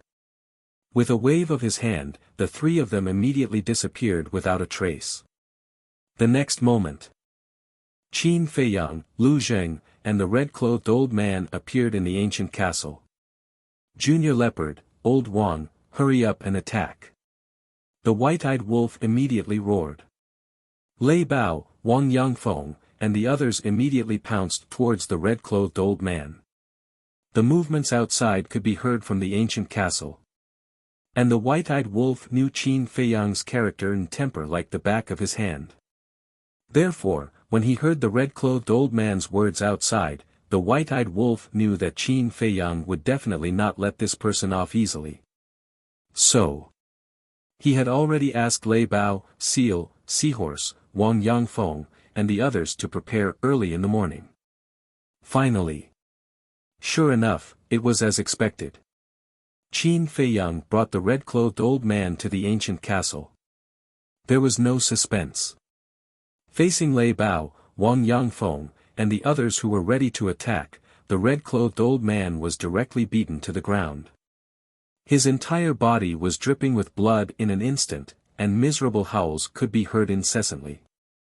His qi was shattered by Lei Bao at the first moment. "You are simply too presumptuous. How dare you beat me? Quickly stop, then kneel down and apologize to me. Otherwise, I will not let you off easily." The red-clothed old man howled and roared at the same time. He was almost crazy. How dare you be so arrogant? Continue to beat him up. Today, I will beat you until you kneel down and beg for mercy. The white-eyed wolf shouted. Wang Yangfeng and the others looked at each other and silently retreated to the side.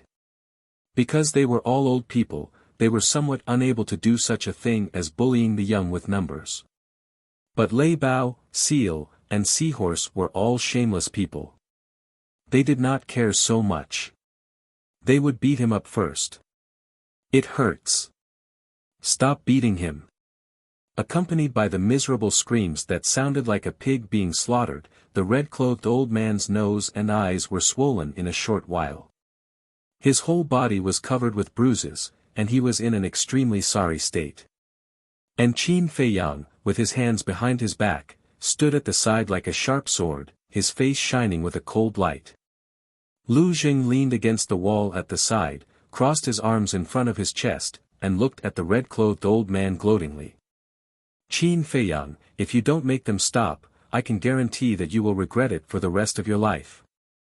The red-clothed old man had been beaten to the point that he could not get up from the ground, but he was still so arrogant. He raised his head and looked at Qin Feiyang, his eyes filled with a sinister light. Qin Feiyang said expressionlessly, whether you will regret it or not, I don't know, but I know that you might die today. Hearing this, the red-clothed old man's gaze trembled, and he roared, I am someone by Emperor Hong's side, you dare to kill me? What? Emperor Hong's people. As soon as these words came out, everyone was shocked. The thunder leopard and the other two beasts couldn't help but stop and look at Qin Feiyang. Although they didn't know who Emperor Hong was, hearing the conversation between Qin Feiyang and Elder Qin, it wasn't hard to imagine that he was definitely a terrifying existence. Lu Jing also frowned, his expression somewhat solemn. Only Qin Feiyang was still expressionless. He didn't say anything, and only looked at the red-clothed old man. At this moment, the red-clothed old man couldn't help but panic. Because the look in Qin Feiyang's eyes right now made him feel afraid. And it was a kind of fear that came from the depths of his soul. So what if your Emperor Hong's people continue to beat him up? Suddenly, Qin Feiyang said coldly. Order received. With Qin Feiyang's words, what else was there to worry about? The thunder leopard and the other two beasts swarmed forward again. The leopard's claws, the horse's hooves, like a torrential storm, landed on the red-clothed old man's body. Ah, the red-clothed old man's life was worse than death. He never would have thought that after knowing that he was one of Emperor Hong's men, Qin Feiyang would still dare to continue beating him up. Stop hitting me, if you keep hitting me, I'll die, I'm begging for mercy, it's my fault, he was truly afraid. He looked at Qin Feiyang pleadingly and cried out. Qin Feiyang turned a deaf ear to him. It wasn't until the thunder leopard and the other two beasts had beaten the red-clothed old man's body that Qin Feiyang waved his hand, indicating for the three beasts to retreat. Overestimating yourself. Reckless fool. I don't know what I'm talking about. The thunder leopard and the other two beasts looked at the red-clothed old man with disdain, then retracted their claws and hooves and retreated to the side. The red-clothed old man was about to get up. After all, he was a super expert at the peak of the 9-star War King realm. These injuries were not fatal. But Qin Feiyang took a step forward and stepped on the red-clothed old man's head. Bang! The red-clothed old man's face was once again in close contact with the ground. I was wrong, I was blind, please spare me. The red-clothed old man wailed. Qin Feiyang said, answer me, did you come to find me yourself, or did Emperor Hong ask you to come find me? It was Emperor Hong who asked me to come. The red-clothed old man said. Qin Feiyang asked, why is Emperor Hong looking for me?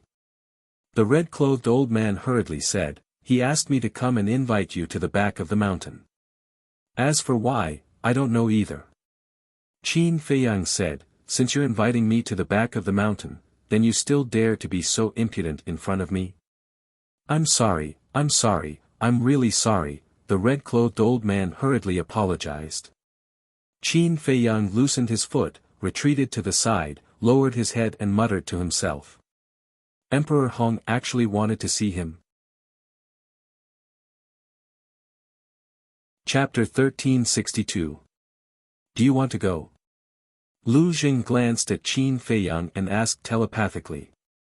When I was young, I wanted to see this legendary figure, but unfortunately, I thought he was dead. Now that I have this opportunity, of course I have to go and see. Moreover, I also want to know what his attitude will be after seeing me. Qin Feiyang thought to himself with a complicated look in his eyes. Then you be careful. Lu Jing warned. Qin Feiyang nodded, picked up the old man in red, and left the ancient castle. He then opened the portal and directly descended above the entrance of the back mountain of the imperial palace. At the entrance, there was a large number of Kirin army guards. Qin Feiyang.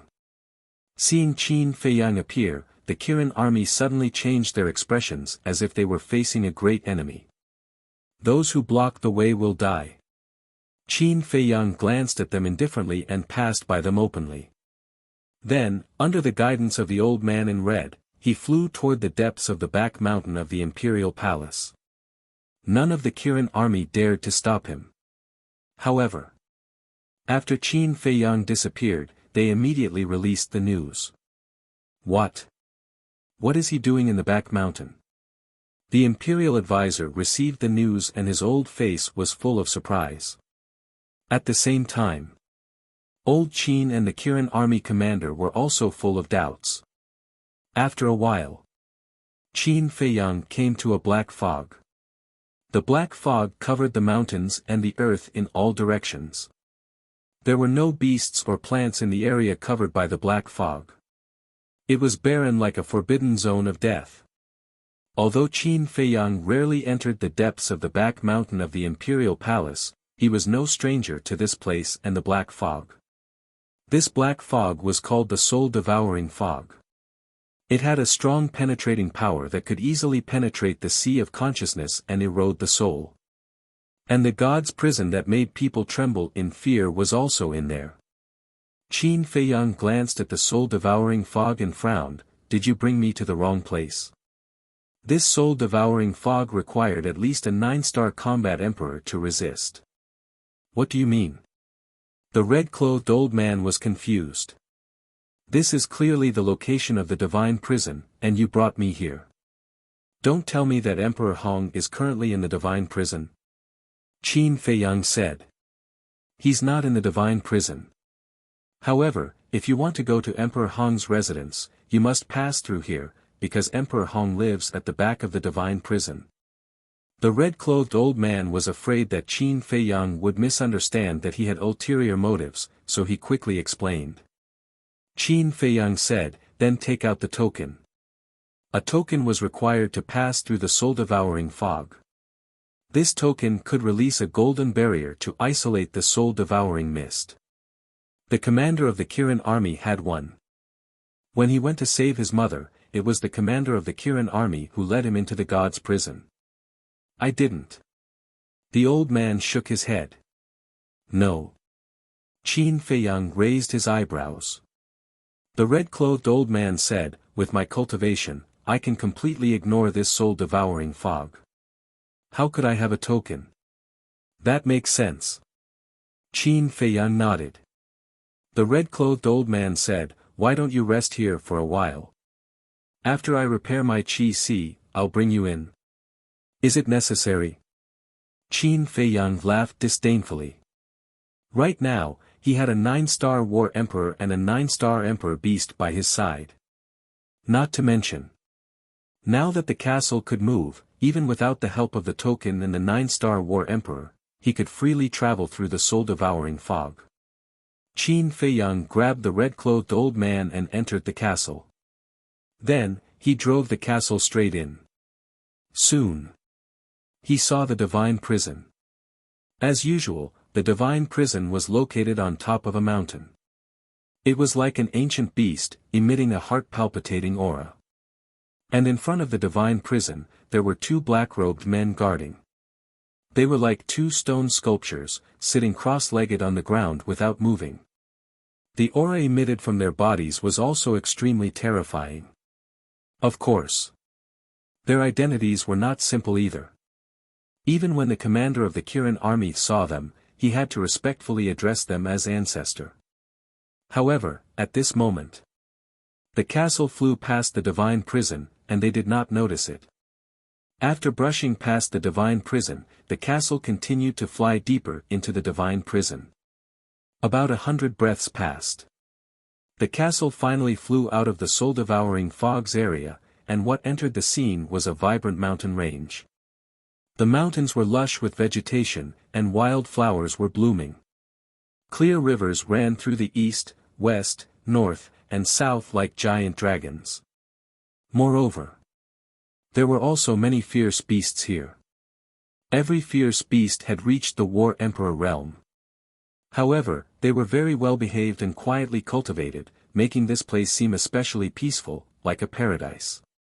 I didn't expect that there would be such a peaceful place hidden in the back mountain of the imperial palace. Qin Feiyang brought the red-clothed old man and appeared above a mountain ridge. He scanned the mountains below with a surprised expression. The fierce beasts in the mountain stream also discovered Qin Feiyang. But not a single fierce beast went to find trouble with Qin Feiyang. They all looked at him curiously. Where do we go now? Qin Feiyang retracted his gaze, looked at the red-clothed old man, and asked. Continue forward, about 20 miles, and you will see a huge mountain. Emperor Hong is there. The red-clothed old man said. Qin Feiyang waved his hand, and brought the red-clothed old man, cutting through the sky like lightning. Not long after, he saw the huge mountain that the red-clothed old man had mentioned. The huge mountain was more than 1,000 feet tall, surrounded by mist, and auspicious beasts were flying. A waterfall poured down from the top of the mountain, converging into a lake at the foot of the mountain. The lake was about a few hundred feet long, and the water rippled. In the lake, groups of colorful fish swam happily. Around the lake, there was a patch of green. The lotus leaves were slender and elegant, and the lotus flowers were blooming one after another. Some of them were blooming, competing for beauty, while some were budding, like young girls in their boudoir. An inconspicuous courtyard sat quietly by the lakeside. The courtyard was large, but very old. A neat row of wooden fences surrounded the courtyard. Inside, there was a vegetable garden, a flower garden, a pavilion, a stream, and a 2-story wooden building. This place was full of simplicity and tranquility. And in this tranquility, a white-haired old man sat alone by the lake. In front of him was a stone table. On the stone table, a teapot and a teacup were neatly placed. The teacup was filled with tea, and the fragrance of the tea assailed the nose. And in the old man's hand, he was also holding a teacup. He slowly tasted the tea while admiring the beautiful scenery of the lake, incomparably comfortable. He is Emperor Hong. The red-clothed old man pointed at the white-haired old man and said to Qin Feiyang, his expression full of respect. Qin Feiyang raised his head to look at the white-clothed old man. The old man's back was facing Qin Feiyang, so Qin Feiyang could not see the old man's face. But from the old man's back, Qin Feiyang saw a transcendent aura, as if he was a god from beyond the heavens. Come here. Suddenly, the old man's voice sounded, without the slightest hint of strength. It was flat and indifferent, making people feel very comfortable. Qin Feiyang took a deep breath and walked over in large strides. The lake rippled, and a few small red carps jumped out of the lake, as if welcoming Qin Feiyang, and then jumped back into the lake, splashing waves. Qin Feiyang walked to the old man's side. The old man smiled and said, "The tea is prepared for you, sit down." Qin Feiyang looked at the teacup on the stone table, threw the red-clothed old man on the ground, and then walked to the opposite side of the old man and sat on the stone bench. Immediately, the old man's face entered Qin Feiyang's line of sight. It was a very kind face. Although the old man's face was covered with the traces of time, his eyes were very bright, and there was no aggressive feeling. He was very peaceful, giving people a sense of approachability. Qin Feiyang picked up the teacup, put it to the tip of his nose and smelled it, but did not drink it. He put down the teacup again, and did not look at the old man again, turning his head to look at the clear lake. Emperor Hong also did not speak, quietly tasting the tea. The red-clothed old man got up, looked at Qin Feiyang with resentment, ran to the side of Emperor Hong, and shouted, "Lord, you have to uphold justice for me." "What?" Emperor Hong asked with a smile. "I kindly invited him over, but he didn't know what was good for him, and actually let his subordinates and fierce beasts humiliate me. Look, the injuries on my body were all caused by them. They even destroyed my sea of qi." The red-clothed old man said with grievance. Emperor Hong looked at the red-clothed old man, shook his head and smiled. "It's already lucky to be able to keep your life, what else do you want to do? Leave." The red-clothed old man still wanted to say something. Emperor Hong waved his hand. Seeing this, the red-clothed old man's expression was suddenly filled with helplessness. He turned around and disappeared into the wooden building in the courtyard with a belly full of resentment. Emperor Hong glanced at Qin Feiyang and continued to drink tea. Sigh. After an unknown period of time, Qin Feiyang sighed faintly, turned his head to look at Emperor Hong, and said, "Should I call you Emperor Hong? Or should I call you great-grandfather?" Great-grandfather? Inside the castle. Hearing Qin Feiyang's words, whether it was the white-eyed wolf and the other beasts, Lu Hong, Wang Yangfeng, and the others, they were all dumbfounded. Outside. When Emperor Hong heard this, he put down his teacup, lowered his head in silence for a while, and said with a smile, "You can call me whatever you want, even if you call me old man, I won't mind." "Lu Zheng, what the hell is going on? How did Emperor Hong become little Qin Zi's great-grandfather?" Inside the castle. The white-eyed wolf looked at Lu Zheng in surprise. Wang Yangfeng and the others also looked at Lu Zheng, their faces full of suspicion. Sigh. Lu Zheng sighed deeply, and said, "Emperor Hong was originally little cousin's great-grandfather, and Emperor Hong has two other identities." "What identity?" the white-eyed wolf asked. "The biological son of the late emperor, the second emperor of the Great Qin Empire." Lu Zheng said. "What?" Everyone's expression changed. The biological son of the late emperor? The second emperor of the Great Qin Empire? God! This old man's identity was too terrifying. No wonder even the state preceptor and elder Qin were so respectful to Emperor Hong. By the lake. Qin Feiyang looked at Emperor Hong quietly, and then shook his head with a smile, and said indifferently, "I am a person who has been expelled from the imperial palace, what qualifications do I have to call you great-grandfather? It's better to call you Emperor Hong, so as to avoid falling into the hands of others, saying that I, Qin Feiyang, am trying to climb up the ranks. As long as you're happy." Emperor Hong smiled. There was no reluctance, as if in his eyes, Qin Feiyang was really not a descendant of his Qin clan. Qin Feiyang laughed at himself. Originally, he thought that when Emperor Hong heard his words, he would feel a little regret, but in the end, he was very disappointed.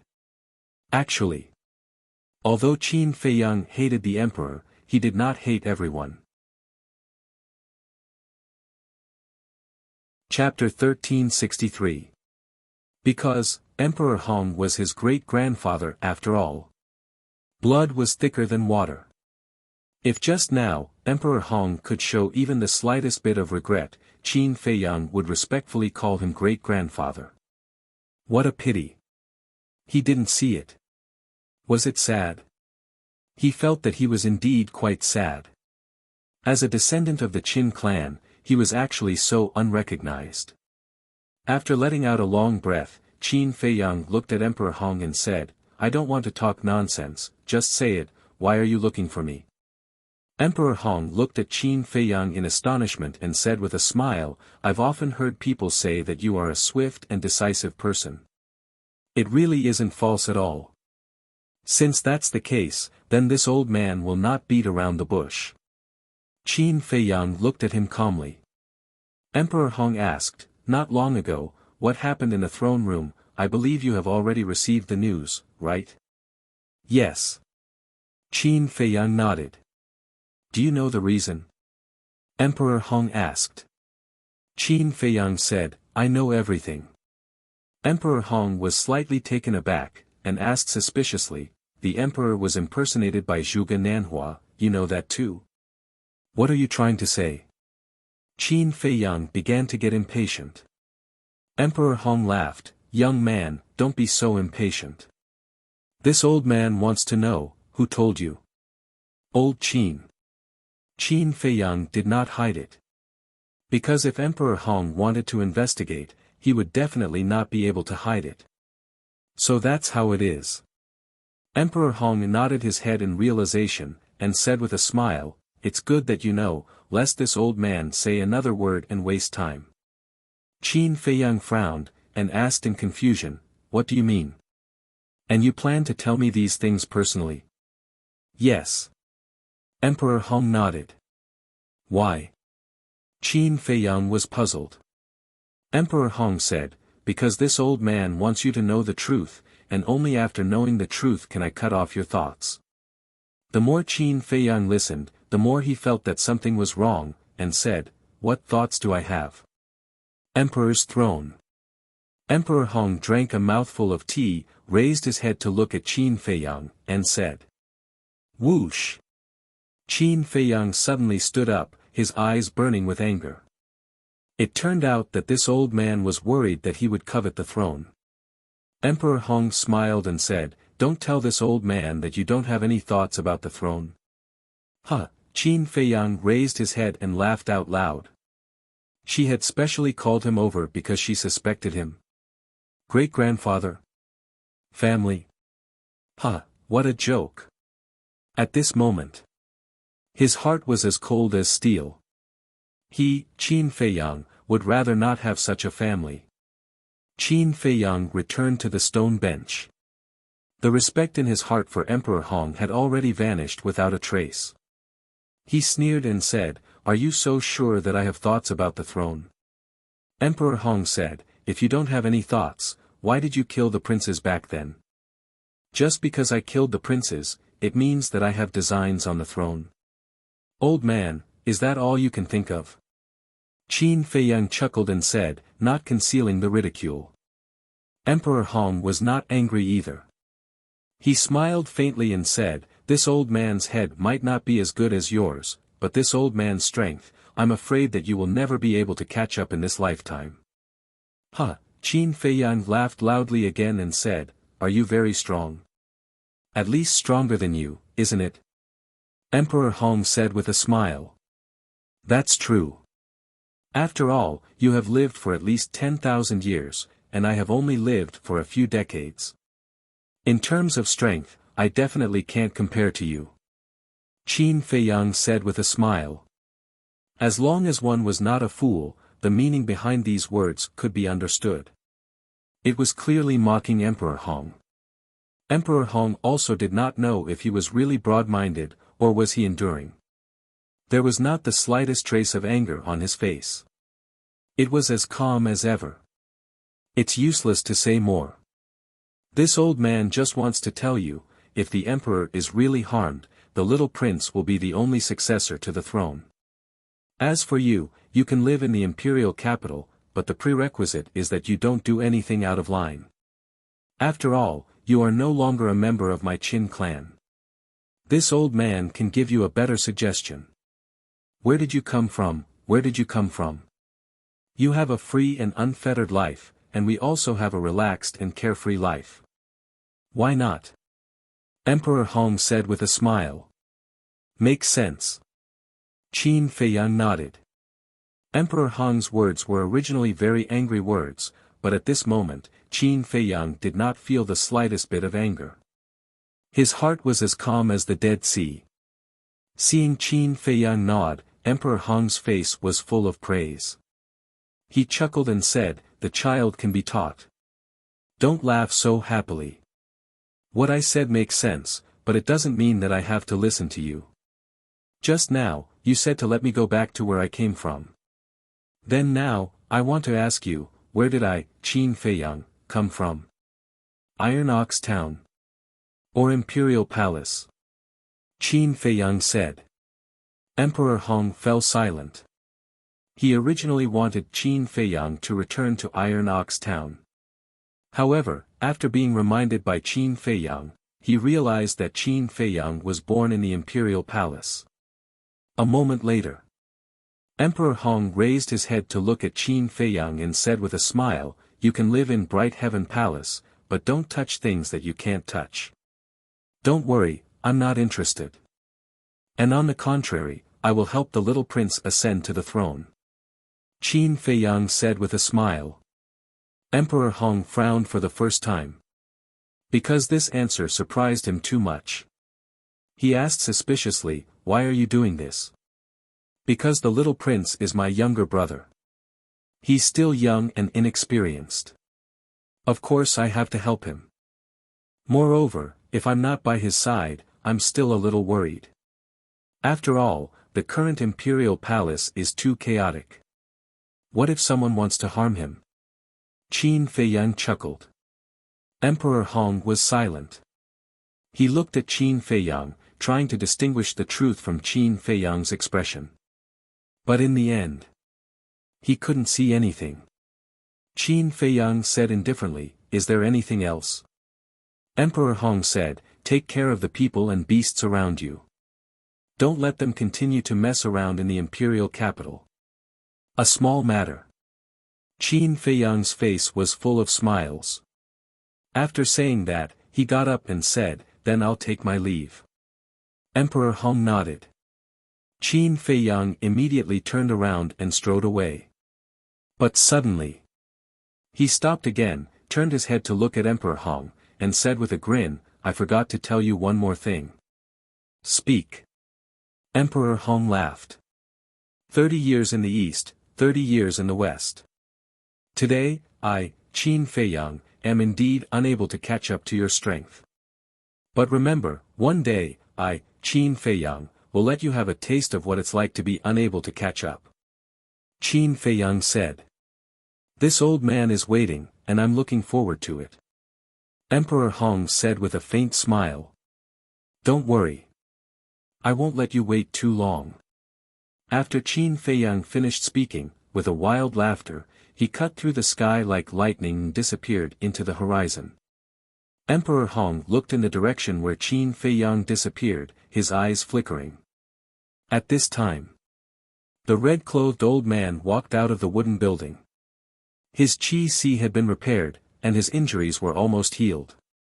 He raised his head and looked in the direction where Qin Feiyang disappeared, then quickly walked to the side of Emperor Hong and bowed, "My lord, you are his great-grandfather, he actually dares to be so presumptuous." "Great-grandfather," Emperor Hong muttered, shook his head and smiled, then retracted his gaze, picked up his teacup, and while sipping his tea, he looked at the lake and said, "If you want to say something, just say it.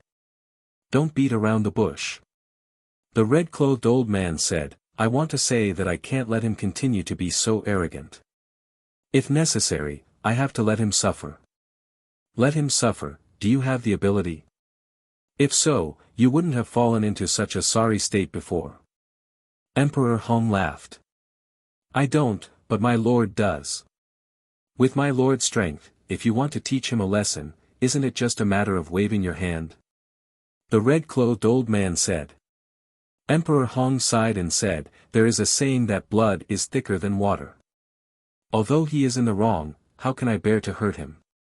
Moreover, he has also obtained the inheritance of my father." The red-clothed old man said, "My lord, you are raising a tiger." "Raising a tiger?" Emperor Hong smiled disapprovingly, and said, "Do you really think that he will surpass me one day? I admit, his talent is very good.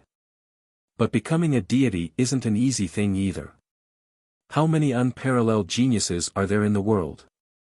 Which one wasn't astonishingly talented when they were young? But in the end, how many can become a deity? Just like you, when you were young, you were also considered a monster. But now, aren't you still trapped at the peak realm of 9-star combat emperor? unable to advance an inch? Becoming a deity, what is needed is not just talent, but also mental state. Qin Feiyang, your obsession is too deep. Fate is already set, there is no chance to become a deity. Emperor Hong said with a faint smile. To even be able to see this, my lord really has discerning eyes.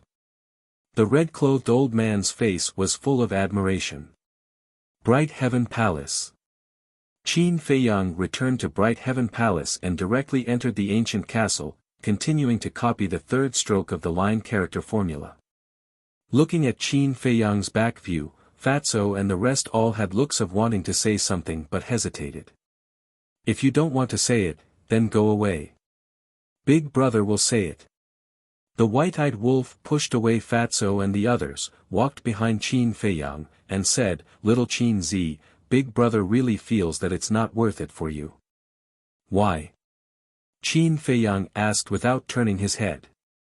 In these 2 years, in order to deal with Mu Tianyang and the state preceptor, you have been running around everywhere and fell into desperate situations several times. Now, this Emperor Hong, not only did he not say a word of gratitude, he even targeted you like this. This is simply too much. The white-eyed wolf was furious. Yes. He actually wants to drive you out of the imperial capital again. In Fat Lord's opinion, he doesn't treat you as family at all. Fatso snorted coldly. Qin Feiyang retracted his arm, turned to look at Fatso and the white-eyed wolf, and asked, Then in your opinion, how should I fight back? Fat Lord says that you have to do what he doesn't want you to do. Fatso said. Yes. Didn't he tell you not to think about the throne? Why don't we just think of a way to snatch the throne? The white-eyed wolf's eyes flashed fiercely. Emperor Hong has already made up his mind to let the little prince inherit the throne. How can it be as easy as you say to snatch it? Lu Zheng shook his head. The white-eyed wolf laughed and said, What if the little prince dies? Lu Zheng was shocked and hurriedly looked at the white-eyed wolf, saying, Don't mess around. The little prince now has Emperor Hong's support. If you dare to touch him, none of us will be able to escape. What are you afraid of? What kind of storm have we not seen before? The white-eyed wolf said disdainfully. You're digging your own grave. Lu Jing coldly snorted, looked at Qin Feiyang and said, Don't listen to the white-eyed wolf. If you really want to go against Emperor Hong, we can take our time and think about it. Don't use such radical methods. Qin Feiyang smiled and said nothing. With a faint smile, he said, Let's all cultivate. Finished. Qin Feiyang then turned around and continued to copy the Xing formula. Don't come up with bad ideas in the future. It will only harm little cousin. Lu Jing glared at the white-eyed wolf and Fatso, and also walked to the side to continue cultivating. The white-eyed wolf and Fatso pursed their lips. Looking at the wrong Qin Feiyang, they were very unhappy. Chapter 1364. After Fatso and white-eyed wolf entered the state of cultivation, the others also closed their eyes and calmed down to cultivate. Qin Feiyang also didn't say a word, silently copying the Xing formula. Inside the castle, it gradually calmed down, showing a peaceful atmosphere. But outside, there was an undercurrent surging. The first was the imperial preceptor. Although the first step of the plan had been completed, he didn't dare to relax at all. Because in his heart, there was always a thorn. This thorn was undoubtedly the emperor. So next, he spared no expense and sent all the people he could trust to various places in the great Qin Empire, including the 9 provinces, to find the whereabouts of the emperor. Of course. The people who went to find the emperor were all very low-key. Because once the news was leaked, the news of the emperor's death would immediately spread throughout the great Qin Empire. This was not the result that Emperor Hong wanted to see. As for Elder Qin and the commander of the Kirin army, at first, they were looking for various reasons to prevent the imperial preceptor's people from entering the 9 provinces. Because they knew that the emperor was in the 9 provinces. Preventing the imperial preceptor's people from entering the 9 provinces was equivalent to protecting the emperor. But soon, they realized that everything they had done was useless. Because now, the imperial preceptor had the support of Emperor Hong and was like the sun in the sky. It was impossible to stop the imperial preceptor. So, they could only give up. At the same time, they could only silently pray for the emperor in their hearts. In addition, the descendants of the Zhuge family were also slowly becoming active. But their active way was to clamor for Qin Feiyang. Especially Zhuge Jinghong, who asked Xia Changjin to slander Qin Feiyang in the temple all day long. He said that Qin Feiyang was timid, cowardly and incompetent, and didn't dare to accept Zhuge Jinghong's challenge. The reason he did this was naturally to provoke Qin Feiyang. However, Qin Feiyang, who received the news, didn't take it seriously at all. However, Qin Feiyang's silence caused Zhuge Jinghong to become even more aggressive and say anything. In the end, he even asked Xia Changjin to insult Qin Feiyang's mother. Because everyone in the capital knew that the person Qin Feiyang cared about the most was his mother. Hence, Zhuge Jinghong felt that this would definitely infuriate Qin Feiyang. It was not only Zhuge Jinghong, all of the disciples of the War God Hall thought the same. That day, many disciples who usually did not show their faces came out of seclusion and gathered at the fighting arena, anticipating the arrival of Qin Feiyang. But, when night fell, Qin Feiyang still did not appear. Everyone returned in disappointment. Disappointed, he couldn't help but shake his head in mockery. His mother was humiliated in public, but he didn't even show up. What an idiot. However, on the second day, something happened that shook the entire temple. Someone discovered the corpses of Zhuge Jinghong and Xia Zhangjin in the fighting arena early in the morning. The 2 of them were chopped into 8 pieces and thrown into the center of the arena. Their deaths were extremely tragic. That bloody scene caused countless disciples to be terrified. That was because they didn't sense any battle fluctuations in the War God Temple that night. In other words, Zhuge Jinghong and Zhuge Jinghong were assassinated soundlessly. One must know. Zhuge Jinghong was an 8-star combat emperor. To kill him soundlessly, even a 9-star combat emperor might not be able to do it. Furthermore, the War God Temple had an elder and a hall master overseeing it. The elder and the hall master were both 9-star combat emperors. Who was the culprit behind this? To actually be able to kill Zhuge Jinghong and Xia Zhangjin under the noses of 2 9-star combat emperors?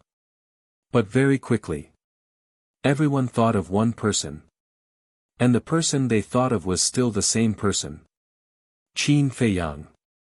Xia Zhangjin insulted Qin Feiyang's mother that day, and the 2 of them were assassinated at night. If this was not done by Qin Feiyang, who else could it be? This time, no one dared to mock Qin Feiyang anymore. Even the name Qin Feiyang had become a taboo in the War God realm. But because of Zhuge Jinghong's death, the Zhuge family's hatred towards Qin Feiyang became even more intense. No one cared about Xia Zhangjin. But Zhuge Jinghong was Zhuge Nanhua's adopted son. At such a young age, he broke through to an 8-star combat emperor and could be said to be a monster. His future was limitless. It was even possible for him to step into the false god realm. Losing such a talent, if it was any other martial marquis, it would be impossible for them to remain indifferent. On the day Zhuge Jinghong died, Zhuge Nanhua and Zhuge Wuhou barged into the Hao Tian palace in a rage, demanding Qin Feiyang to give them an explanation. But from the beginning to the end, they did not even see Qin Feiyang's face. They were definitely not reconciled, so they went to find the imperial tutor and asked him to make the decision for them. After all, the imperial tutor was now in charge of the imperial court. Everything in the great Qin Empire was now under his control. However, not only did the imperial tutor not make the decision for them, he even reprimanded them. He even said that Zhuge Jinghong was courting death. Who was Qin Feiyang? Was he someone that Zhuge Jinghong could provoke? And he even dared to insult his mother? In today's world, who didn't know that Qin Feiyang's mother was his reverse scale, and anyone who touched it would die? Of course. Losing a monstrous descendant, the imperial tutor was also very angry. However, as a cunning old fox, he wisely chose to endure. Because right now, it was not suitable to fight with Qin Feiyang. Time was like sand between fingers. In the blink of an eye, another 10 days passed. That morning, inside the throne room, after the imperial tutor finished dealing with the imperial court, he let the civil and military officials and the head eunuch leave, leaving only Zhuge Wuhou behind. Bang! The door closed. The imperial tutor set up a soundproof barrier and sat on the dragon throne once again, looking down at Zhuge Wuhou from above. Zhuge Wuhou's expression changed, and he hurriedly said, "Ancestor, be careful of the walls having ears." "No worries." The imperial tutor waved his hand and asked, "How is the progress?" Sigh. Zhuge Wuhou shook his head and sighed, "Our people have searched almost the entire great Qin Empire, but we have never found the whereabouts of the emperor." The imperial tutor frowned and asked, "What about Elder Qin?" "It won't work either. That old thing is too vigilant. Our people can't get close to him at all." Zhuge Wuhou's brows were filled with anger. The more he acts like this, the more suspicious he is. The imperial tutor snorted coldly. Zhuge Wuhou said helplessly, "Even so, he is still a fake god, what can we do to him?" The imperial tutor lowered his head and muttered to himself. A moment later, a cold light flashed in his eyes as he said, "If this drags on, it won't be a good thing for us. We must confirm the life and death of the emperor as soon as possible." "What is the ancestor's opinion?" Zhuge Wuhou asked. The imperial tutor frowned and said, "This old man has thought of a plan, but it's a bit radical." "What plan?" Zhuge Wuhou asked. The imperial tutor said, "Come closer." Zhuge Wuhou walked in front of the imperial tutor. The imperial tutor muttered in a low voice. After listening, Zhuge Wuhou's eyes lit up. After a moment of silence, he nodded and said, "This plan is indeed a bit radical, but it is the only way right now. Qinghai Nephrite, this old man will personally go to the Sea of Samsara to look for it. I'll leave the rest to you. Remember, you must do it flawlessly. Don't let Emperor Hong see any clues." The imperial tutor instructed in a low voice. "Understood." Zhuge Wuhou nodded. The imperial tutor waved his hand, and the sound barrier dissipated. Zhuge Wuhou turned around and walked in. Just as Zhuge Wuhou walked out of the throne room, a black-clothed man with a sinister appearance walked towards him. This person was Yan Wei. When the two met, Yan Wei cupped his hands and said, "Greetings, Wuhou." Zhuge Wuhou nodded his head, looked at Yan Wei with contempt, and then left in large strides. Looking at Zhuge Wuhou's back, a cold light flashed in the depths of Yan Wei's eyes. He then entered the throne room and bowed, "Greetings, Lord Imperial Tutor."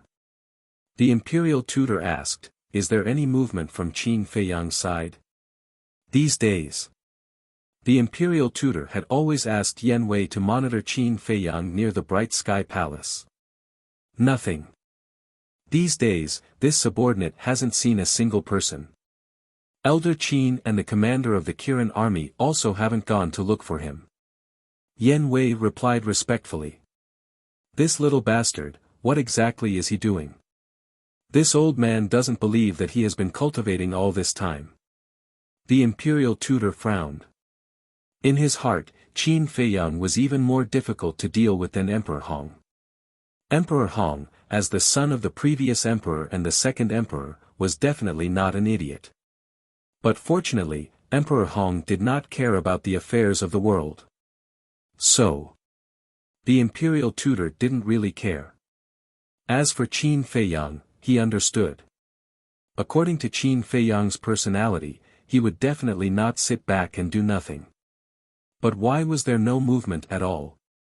This caused his heart to be in a mess, unable to settle down. Yan Wei asked, 10 days ago, this subordinate heard that Qin Feiyang went to the back of the mountain. What did he go to the back of the mountain for? The imperial tutor said, this old man has personally investigated. The good thing is that Emperor Hong wants to see him. What? Emperor Hong wants to see him personally? Yan Wei was shocked. The imperial tutor frowned. This old man has been wondering why Emperor Hong is looking for Qin Feiyang. Didn't you ask? Yan Wei said. Who do you think Emperor Hong is? He is the son of the previous emperor, and his strength is even stronger than this old man's. How would this old man dare to ask him about these things? The imperial tutor said powerlessly. Yan Wei's eyes flickered. Wait. Suddenly. The imperial tutor's eyes lit up, and said, this old man suddenly thought of someone, maybe he can tell this old man these things. Who is it? Yan Wei was surprised. Qin Jun. The imperial tutor said. Qin Jun. Yan Wei was stunned. Qin Jun was Emperor Hong's page boy when he was young. This person is loyal to Emperor Hong, and Emperor Hong also takes care of him, so he has always stayed by Emperor Hong's side. The last time this old man went to see Emperor Hong, he was also present. This old man even took the initiative to establish a contract bridge with him. The imperial tutor laughed. He's actually in existence from the same period as Emperor Hong. Yan Wei's face was filled with disbelief, and asked, then his cultivation, isn't it also very strong? His cultivation isn't that great. Peak of the 9-star War Emperor realm. The reason why this old man took the initiative to establish a contract bridge with him is entirely because he is Emperor Hong's page boy. The imperial tutor's face was filled with disdain. Yan Wei laughed bitterly, and said, peak of the 9-star War Emperor realm is not that great. In this world, I'm afraid that only you, my lord, would dare to say such a thing. You don't have to be envious. As long as you serve this imperial tutor wholeheartedly, you will be able to reach his level sooner or later. The imperial tutor said. Yan Wei was overjoyed, and bowed, this subordinate will definitely do my best for my lord, until my death. Chapter 1365. Next. The imperial advisor did not let Yan Wei leave. He got up and left the dragon throne, taking out the image crystal. Buzz. Not long later. A stooped old man appeared. If Qin Feiyang was here, he would definitely recognize that this person was the red-clothed old man who had been beaten up by Lei Bao and the other two beasts. The imperial advisor laughed, Brother Qin Jun, I haven't seen you for a few days. How have you been? Greetings, Lord Qin Jun. Yan Wei followed suit and bowed. Qin Jun glanced at Yan Wei, then looked at the imperial advisor and said, this old man was wondering who it was, so it's you. Even in front of the imperial advisor, his expression was incomparably arrogant. You're just a page boy, what are you so arrogant about?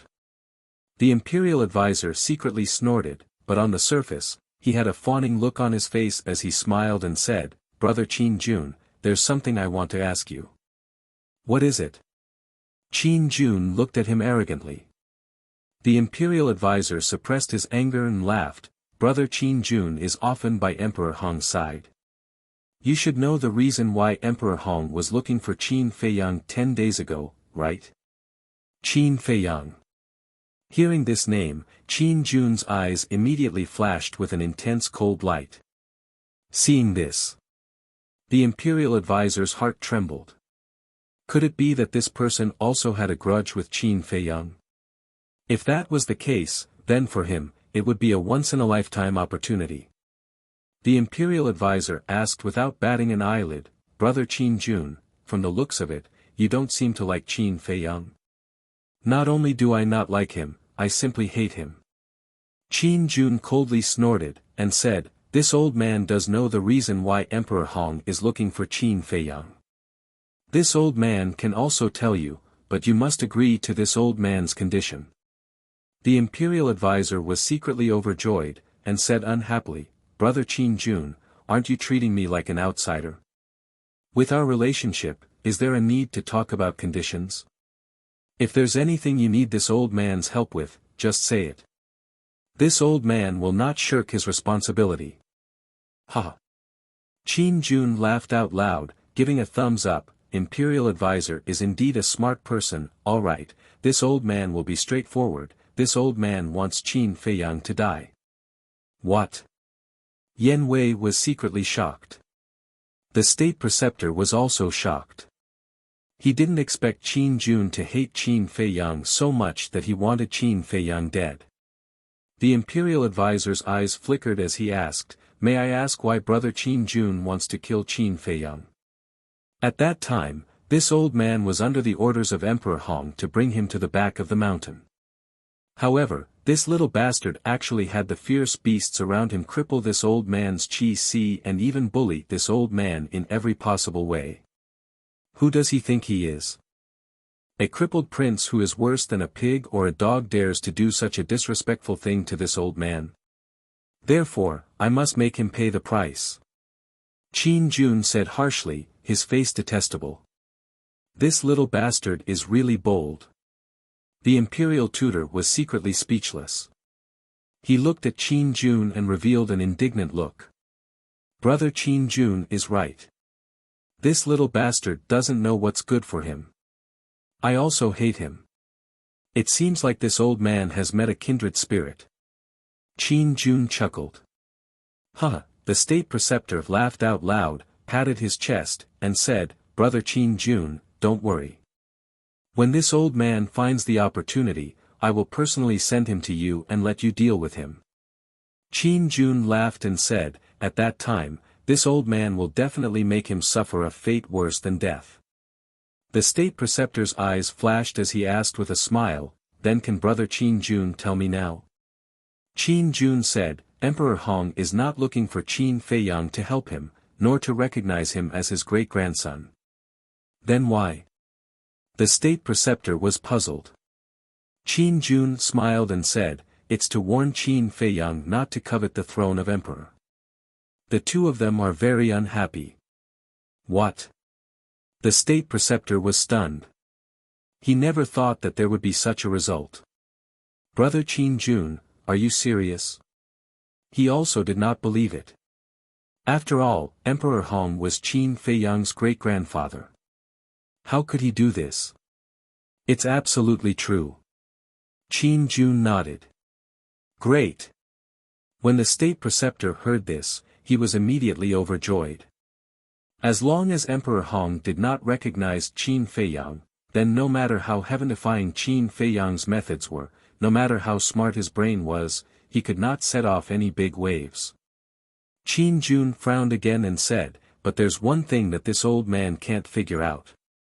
What can't figure out? The state preceptor became nervous again. As long as it was about Qin Feiyang, he did not dare to be the slightest bit careless. Qin Feiyang told Emperor Hong that he would not snatch the throne of emperor, but would instead help the little prince ascend to the throne. Do you think he's stupid? Qin Jun despised. This, the state preceptor and Yan Wei looked at each other. Help the little prince ascend to the throne. What kind of situation was this? How could Qin Feiyang be so kind? Qin Jun said, This old man has already told you everything I know. Don't forget the promise you made to this old man before. Between the words, there was a hint of threat. Relax, this old man will definitely do what I say. The state preceptor said with an obsequious smile. Finished talking, he turned off the image crystal. A hint of killing intent immediately flashed in his old eyes as he said with a cold snort, Old fart, I'll let you be arrogant first. Sooner or later, this old man will destroy you. He could not hold any sand in his eyes. Today, Qin Jun flaunted his prowess in front of him. In the future, he would definitely make Qin Jun pay back double. Yan Wei said, Your Excellency, we'll talk about Qin Jun's matters slowly in the future. The urgent matter is to quickly investigate what exactly Qin Feiyang wants to do. Yeah. This little beast actually wants to help the little prince ascend to the throne. He really caught this old man off guard. But this boy's actions are secretive and hard to guess. Wanting to find out his goal is basically impossible. The state preceptor's face was full of helplessness. Sometimes, even he could not figure out how a young man who had lived for less than 100 years could be so shrewd. Then what do we do? We can't just sit back and do nothing, right? How about this subordinate continue to monitor Bright Heaven Palace? Yan Wei asked. Forget it. He hides in the ancient castle all day. No matter how long you monitor him, you won't get anything. Furthermore, even if he leaves the ancient castle, you won't be able to find anything with his intelligence. There's no need to waste your energy. In short, although I don't know why he wants to help the little prince, it's still good news for this old man. Now, follow me to the Sea of Reincarnation. The state preceptor said. Sea of Reincarnation? Yan Wei was stunned and asked in surprise, What are we going there for? To look for Qinghai Nephrite. With that said, the state preceptor opened the teleportation gate and walked in. Qinghai Nephrite, Yan Wei frowned and followed the teleportation gate with a belly full of doubts. It was also that evening. Within the ancient castle, Qin Feiyang's image crystal suddenly rang. He retracted his arm and took out the image crystal. Yan Wei's image appeared. Looking at the endless ocean behind Yan Wei, Qin Feiyang was stunned and asked suspiciously, You're in the Sea of Reincarnation? Yes. Yan Wei nodded. Qin Feiyang frowned and said, What are you doing there? Yan Wei said, The state preceptor is nearby now. Let's have a long talk. Seeing Yan Wei's solemn expression, Qin Feiyang could not help but become serious and said in a deep voice, Speak. There has been no news of the emperor these days and the state preceptor is very worried. Therefore, in the morning, he came up with a plan with Zhuge Wuho in the throne room.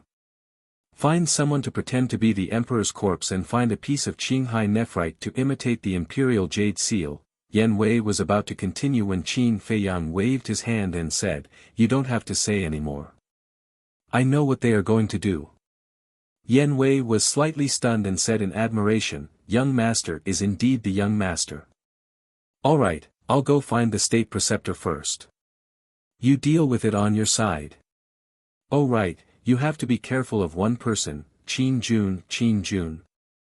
Qin Feiyang was suspicious.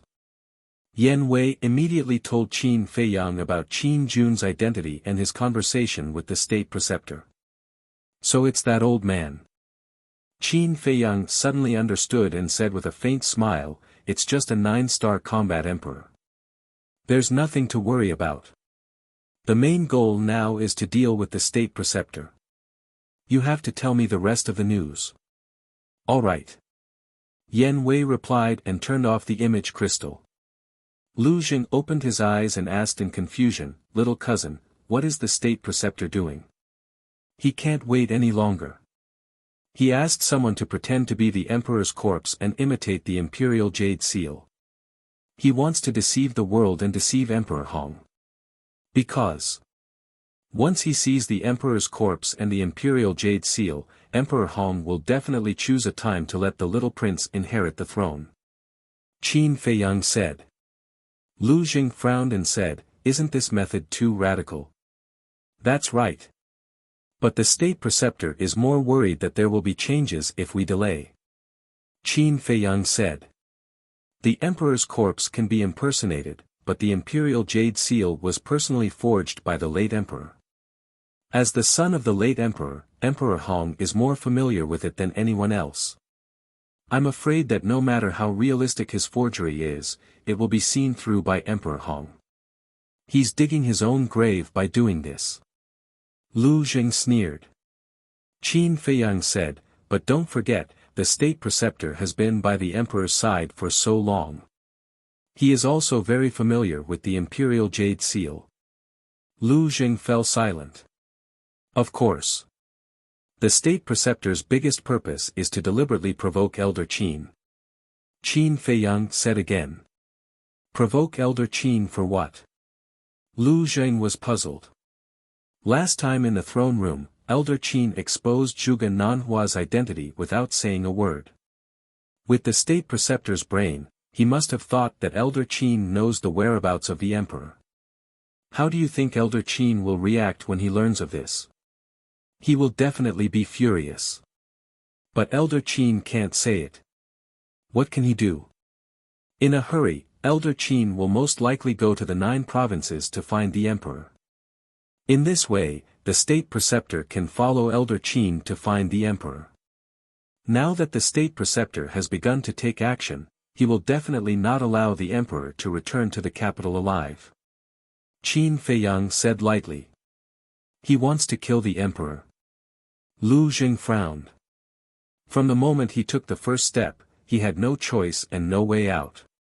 He must be killed. Because if the emperor comes back before the little prince succeeds the throne, Elder Qin will definitely tell the emperor everything that has happened during this period. When the emperor knows, will he still trust the state preceptor? At that time, it will be the end of the state preceptor. Qin Feiyang said with a faint smile. If the little prince failed to succeed the throne, the emperor would still be the emperor. Although the emperor's strength was not as strong as the state preceptor, as the ruler of a country, he still had a way to deal with the state preceptor. However, there was one sentence that Qin Feiyang did not say in public. The state preceptor would come to him soon. Because not only the state preceptor and Emperor Hong were familiar with the imperial jade seal, but he also knew it like the back of his hand. Chapter 1366. Sigh. Hearing all this, Lu Hong opened her eyes and said with a sigh, the scheming inside this imperial palace really makes people afraid. Isn't that so? If you're not careful, you'll be smashed to pieces. I really miss my life in the Yan County. Although there were intrigues at that time, it wasn't as scary as it is now. Fatso shook his head and sighed. Qin Feiyang laughed. That's why when you guys followed me into the imperial capital, I asked you guys to think about it carefully. Do you want to come or not? Wait. Don't think that we're really afraid. We're just sighing. Fatso immediately said. Lu Hong also nodded her head repeatedly, like a chicken pecking at rice. Qin Feiyang shook his head and smiled, then turned around and continued to copy the Xing character. Seeing this, Fatso asked suspiciously, Boss, after hearing the news about Yan Wei, don't you have any plans? Of course. However, it's not time yet. Qin Feiyang laughed without turning his head. Before he took action, he had to do his best to improve his cultivation. These days passed. 2/3 of the 3rd stroke had already been completed. After careful calculation, Qin Feiyang had already spent a total of 20 days on this 3rd stroke. 20 days. Only 2/3 of it was completed. In other words, it would take another 10 days to completely copy it. A full 30 days. Compared to the 2nd stroke, it was almost twice as long. In fact, 30 days was nothing to cultivators. It passed in the blink of an eye. But one had to know. This was calculated according to the time outside. In the time of the ancient castle, 30 days was 300 days.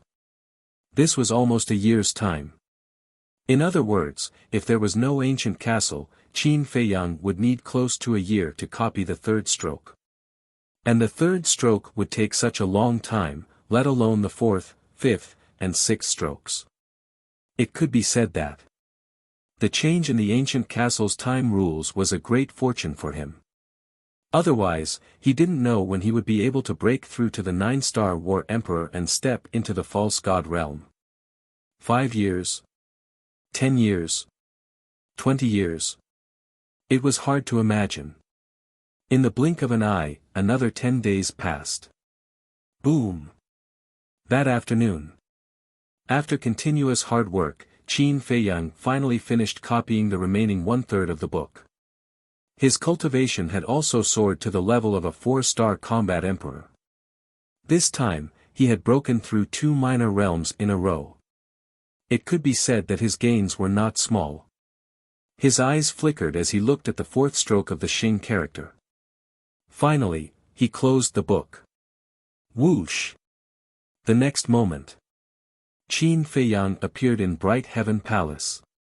During these 10 days, Yan Wei sent back another piece of news. The Qinghai nephrite had been found. To be on the safe side, the imperial tutor found 2 basin-sized soft jades before returning from the Sea of Reincarnation. The real imperial jade seal was made from Qinghai nephrite. Standing in the main hall, Qin Feiyang pondered for a moment, then opened the door and sat on the throne, as if waiting for something. Time slowly passed. Night fell. The full moon hung in the sky and the stars twinkled. The vast star domain gave people a mysterious feeling. Qin Feiyang walked out of Bright Heaven Palace and stood outside the door. Looking at the starry sky, he muttered, "What's beyond the starry sky? What's above War God? Where is the end of the path of cultivation?" For a moment, his mood soared. His consciousness left his body and flew into the starry sky, as if merging with the thousands of stars. He felt the majestic aura of the starry sky. At the same time, he also felt a cold sense of loneliness. Gradually, he involuntarily soared into the sky. Finally, he stood in the sky above the imperial capital like an immortal.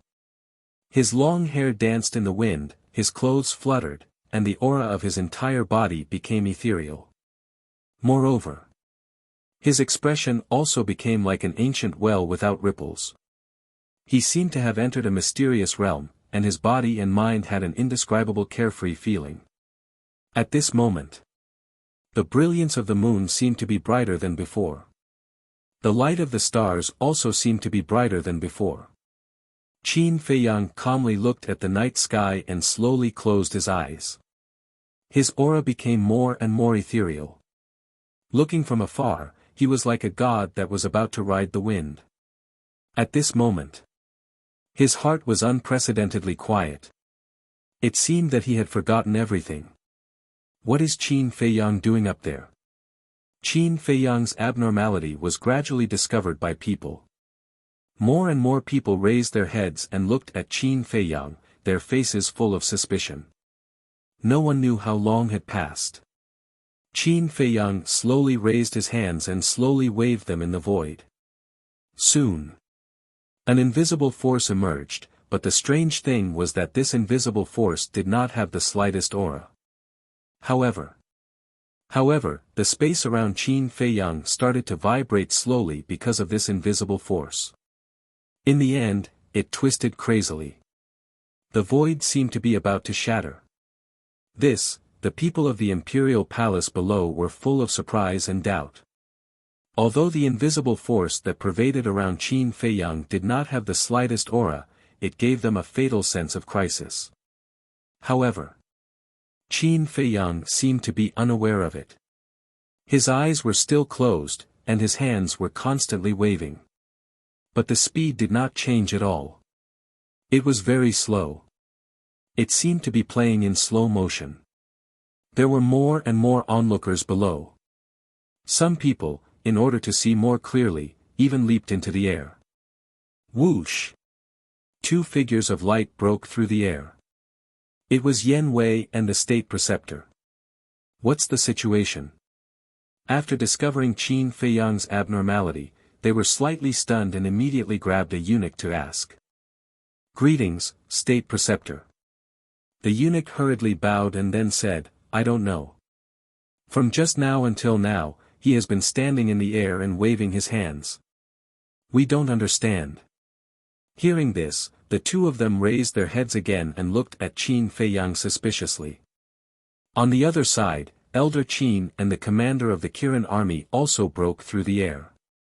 Without exception, their faces were full of doubts. Time passed breath by breath. Everyone still did not understand. But Yan Wei found a clue. He found that Qin Feiyang was actually repeating the battle art. It was the first move of the ultimate tactics, landslide. But why was there no aura of the battle art? He could not figure it out. But what he could not figure out even more was why Qin Feiyang was doing this.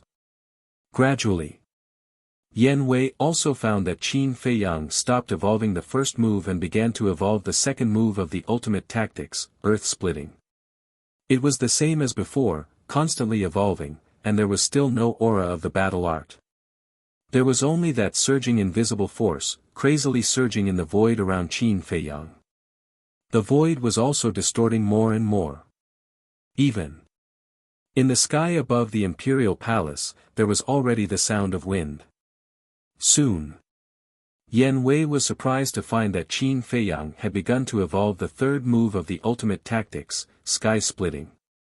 The commander of the Kirin army frowned and said, "What exactly is he doing?" Elder Qin muttered, "It's a familiar scene, but what exactly is it?" This old man can't remember.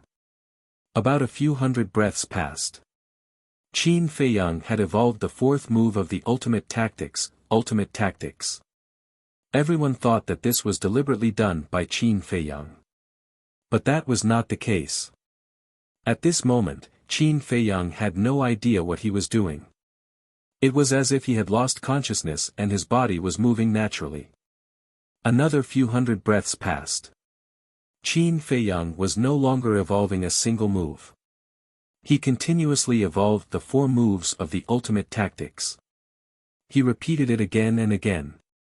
Woo woo, at this moment, the sound of the wind above the imperial palace changed.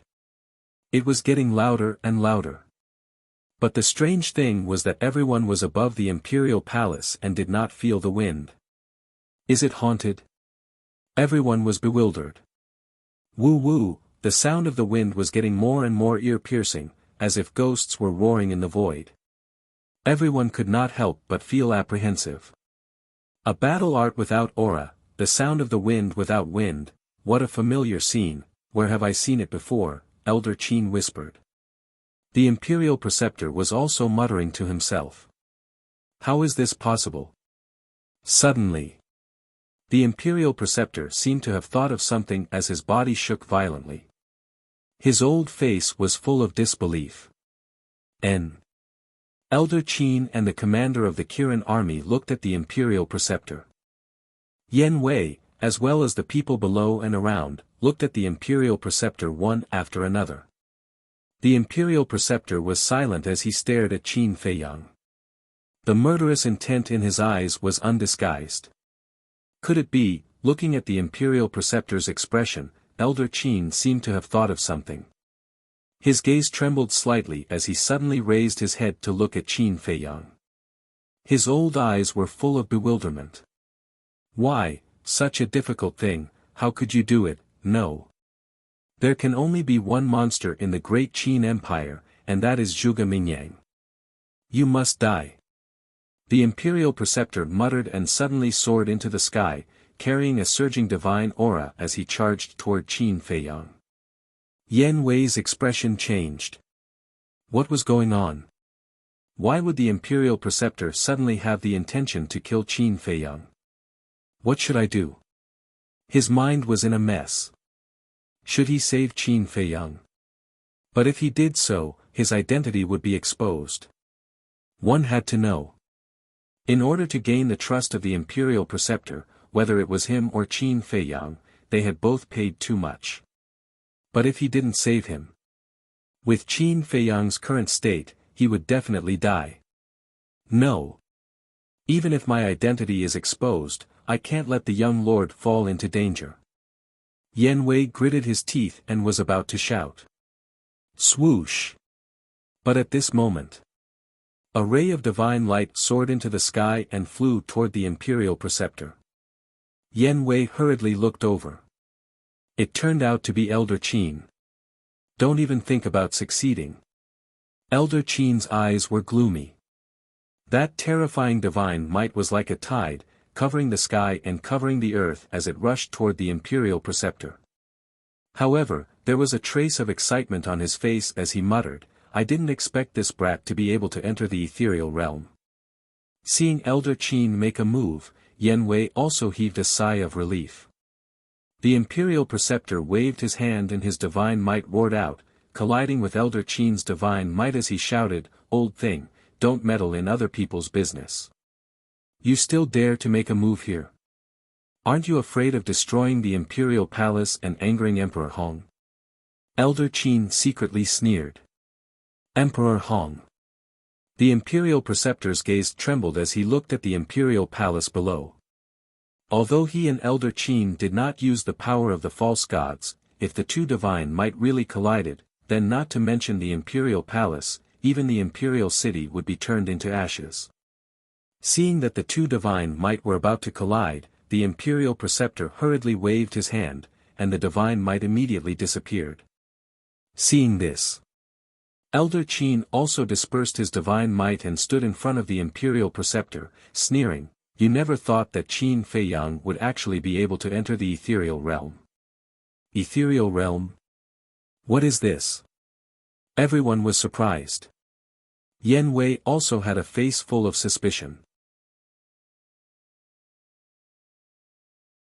Chapter 1367. Wrong. In your eyes, Qin Feiyang is a big problem. But in this old man's eyes, he is the hope of my great Qin, the future pillar. This old man will not allow anyone to hurt him. Old Qin secretly shouted. Hope, pillar, the Imperial Preceptor muttered to himself, a sharp light flashing in his eyes, and secretly said, "I didn't expect you to have already sided with Qin Feiyang." Humph. Old Qin snorted coldly, and said, "This old man has never sided with anyone, only standing on the side of justice." Ha! The Imperial Preceptor laughed loudly, as if he had heard the biggest joke in the world. Suddenly, his face changed, looked behind old Qin, and bowed, "Greetings Emperor Hong." Emperor Hong. Old Qin's expression changed, and he hurriedly turned his head to look.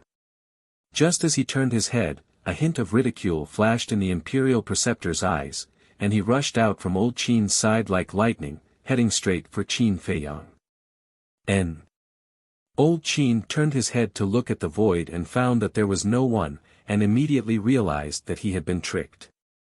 "Old man, you are a fake god at any rate, and you actually used such a despicable method." Old Qin was furious and hurriedly chased. But the battle between fake gods was a race against time. In an instant, many things could happen. The Imperial Preceptor had already arrived in front of Qin Feiyang, killing intent surging in his eyes. "Don't," old Qin roared, his hair standing on end. "Go to hell."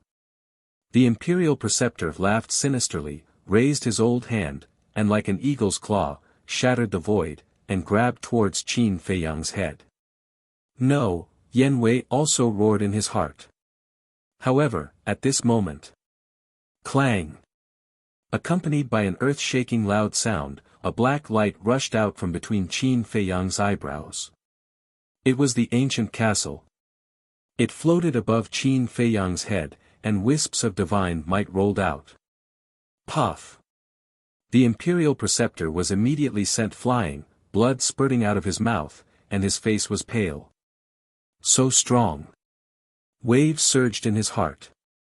At the same time, looking at this scene, old Qin was also shocked to the extreme. The onlookers below were even more dumbfounded. Was that Qin Feiyang's castle?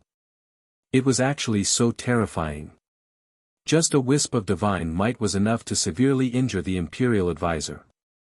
That's great. With the protection of the ancient castle, not to mention the Imperial advisor, even if Emperor Hong were to appear, he might not be able to harm young lord. Yen Wei mumbled. His heart that had been hanging in the air finally calmed down. Then he looked at Qin Feiyang. Such a great commotion had occurred, yet he seemed as if he didn't know anything. He still had his eyes closed as he ceaselessly repeated the 4 moves of the Void End technique. However, if one were to observe carefully, they would discover that the speed at which he was evolving was increasing bit by bit. Woo woo, the sound of the wind became more and more deafening. It felt as if a level 12 typhoon was blowing in the sky above the imperial palace. The invisible force that permeated Qin Feiyang's surroundings also became more and more turbulent. After stabilizing his body, the state preceptor coldly stared at Qin Feiyang and the castle from afar. This old man is unwilling. Suddenly, he wiped off the blood from the corner of his mouth and once again charged towards Qin Feiyang with monstrous anger. How can an ant shake a tree? Old man Qin sneered and turned to retreat to the side. The commander of the Kirin army flew to Old Man Qin's side and asked, "Old Man Qin, what is the ethereal realm? Let's talk about it later." Old Man Qin waved his hand and looked at the imperial advisor without blinking. Puff! Before the imperial advisor could even get close, he was once again sent flying by the divine might emitted by the ancient castle. And this time, the injuries he suffered were even more serious than before. His body directly cracked, as if it was about to be torn apart. The divine blood was like rain, sprinkling down from the sky. With such a divine object in hand, who in the world can kill him? Old Man Qin whispered. Why is it like this? This old man refuses to accept this. The imperial advisor roared again and again, as if he had gone mad, and was about to charge towards Qin Feiyang again. Seeing this, Yan Wei secretly sneered, quickly flew into the sky, pulled the imperial advisor, and sent a sound transmission, "Lord, don't be rash. Let go." The imperial advisor shouted angrily. He was about to lose his mind and couldn't listen to anything. "Lord!" Yan Wei secretly shouted and said, "Qin Feiyang has the protection of the ancient castle, you can't kill him. If you continue to attack, the one who will be injured and embarrassed in the end will only be you. Moreover, have you forgotten? We still need his help with something. This imperial advisor is a false god, how can I not kill him?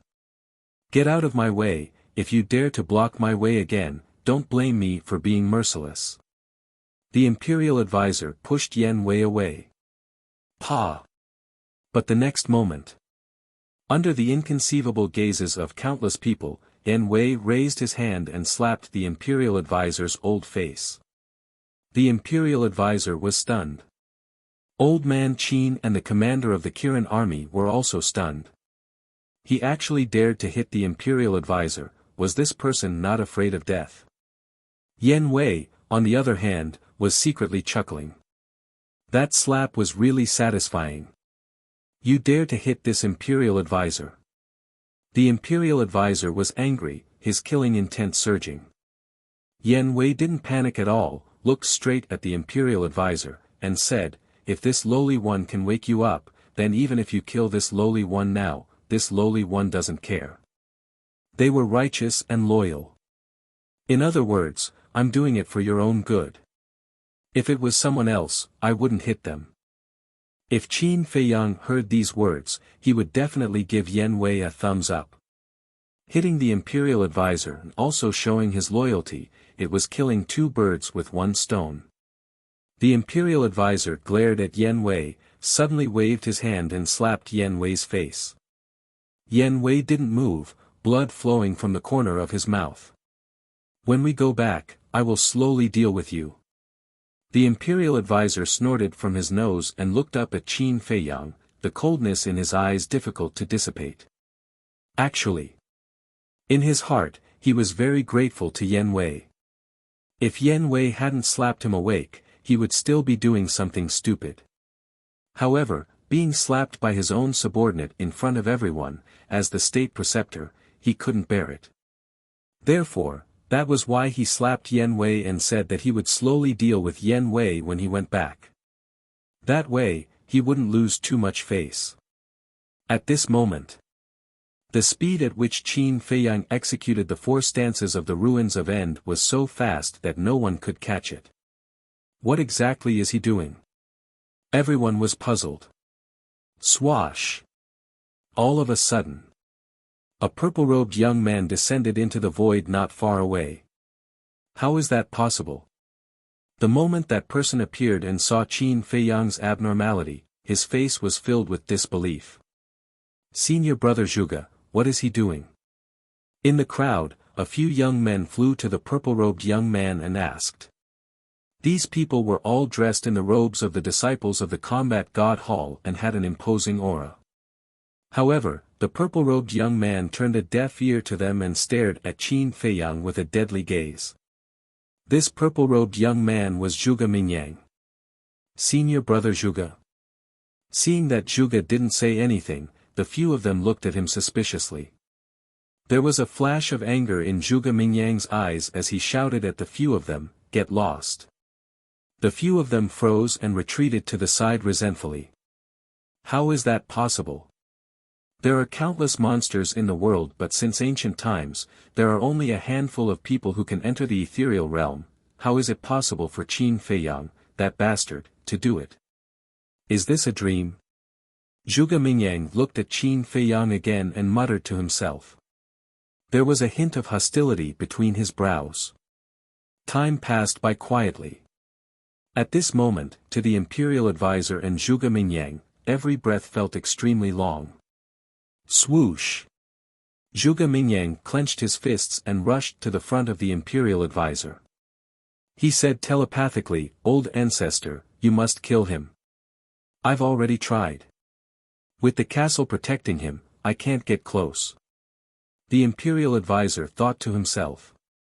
Why, I, Zhuge Mingyang, am such a monstrous person, but I don't even have a single legendary item. What ability does this little bastard have to possess 2 divine items? Damned heavens, why are you so biased? Zhuge Mingyang looked at the castle and roared in his heart. He was about to go crazy with hatred. At this moment, the hostility in his body reached an unprecedented level. Jealousy and hatred took over his entire body. Boom! Suddenly, a faint divine power spread out from Qin Feiyang's hands. Did it work? Old Qin murmured, and his old face was filled with excitement. The divine power didn't come from Qin Feiyang himself but from the 4 moves of the ruins of end incantation that he had evolved. It's divine power. Don't tell me he has become a god.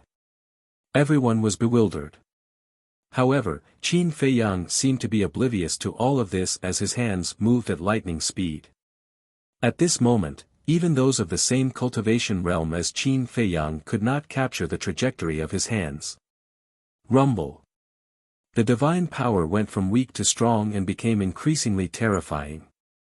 The 4 moves of the ruins of end incantation had already been evolved to the extreme by Qin Feiyang. Heaven and earth began to tremble. In the starry sky, the hazy moonlight and resplendent starlight turned into ribbons that flooded the sky and converged towards Qin Feiyang. At this moment, the sky above the palace was as bright as day. Qin Feiyang stood in the moonlight and starlight. His skin was translucent and his long hair fluttered, emitting a mighty aura like a god that had descended to the world. Boom! About a few hundred breaths passed. The divine power of the 4 moves of the ruins of end incantation had already soared to a terrifying extent and shrouded the entire place. An invisible force swept through the sky, causing countless people to tremble. One could even feel that terrifying aura thousands of miles away. All of a sudden, Qin Feiyang subconsciously raised his arm and pointed in the air. The first move of the ruins of end incantation, landslide. The invisible force that roared around him suddenly turned into a torrent that blasted towards the imperial tutor and the other 2. The divine power was overwhelming. Provoking me? The imperial tutor was enraged. With a wave of his hand, the power of the false god rolled out and destroyed the invisible force as it pounced towards Qin Feiyang. The divine light of the ancient castle fell and formed a barrier.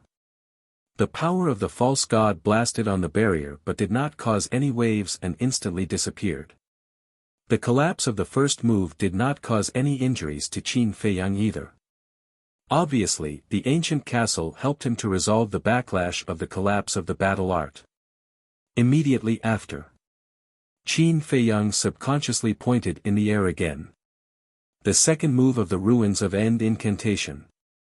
It also contained an extremely terrifying divine power. Don't go too far. Seeing Qin Feiyang provoking him again and again, the imperial tutor was furious and the power of the false god roared in the sky. But the final result was the same as before.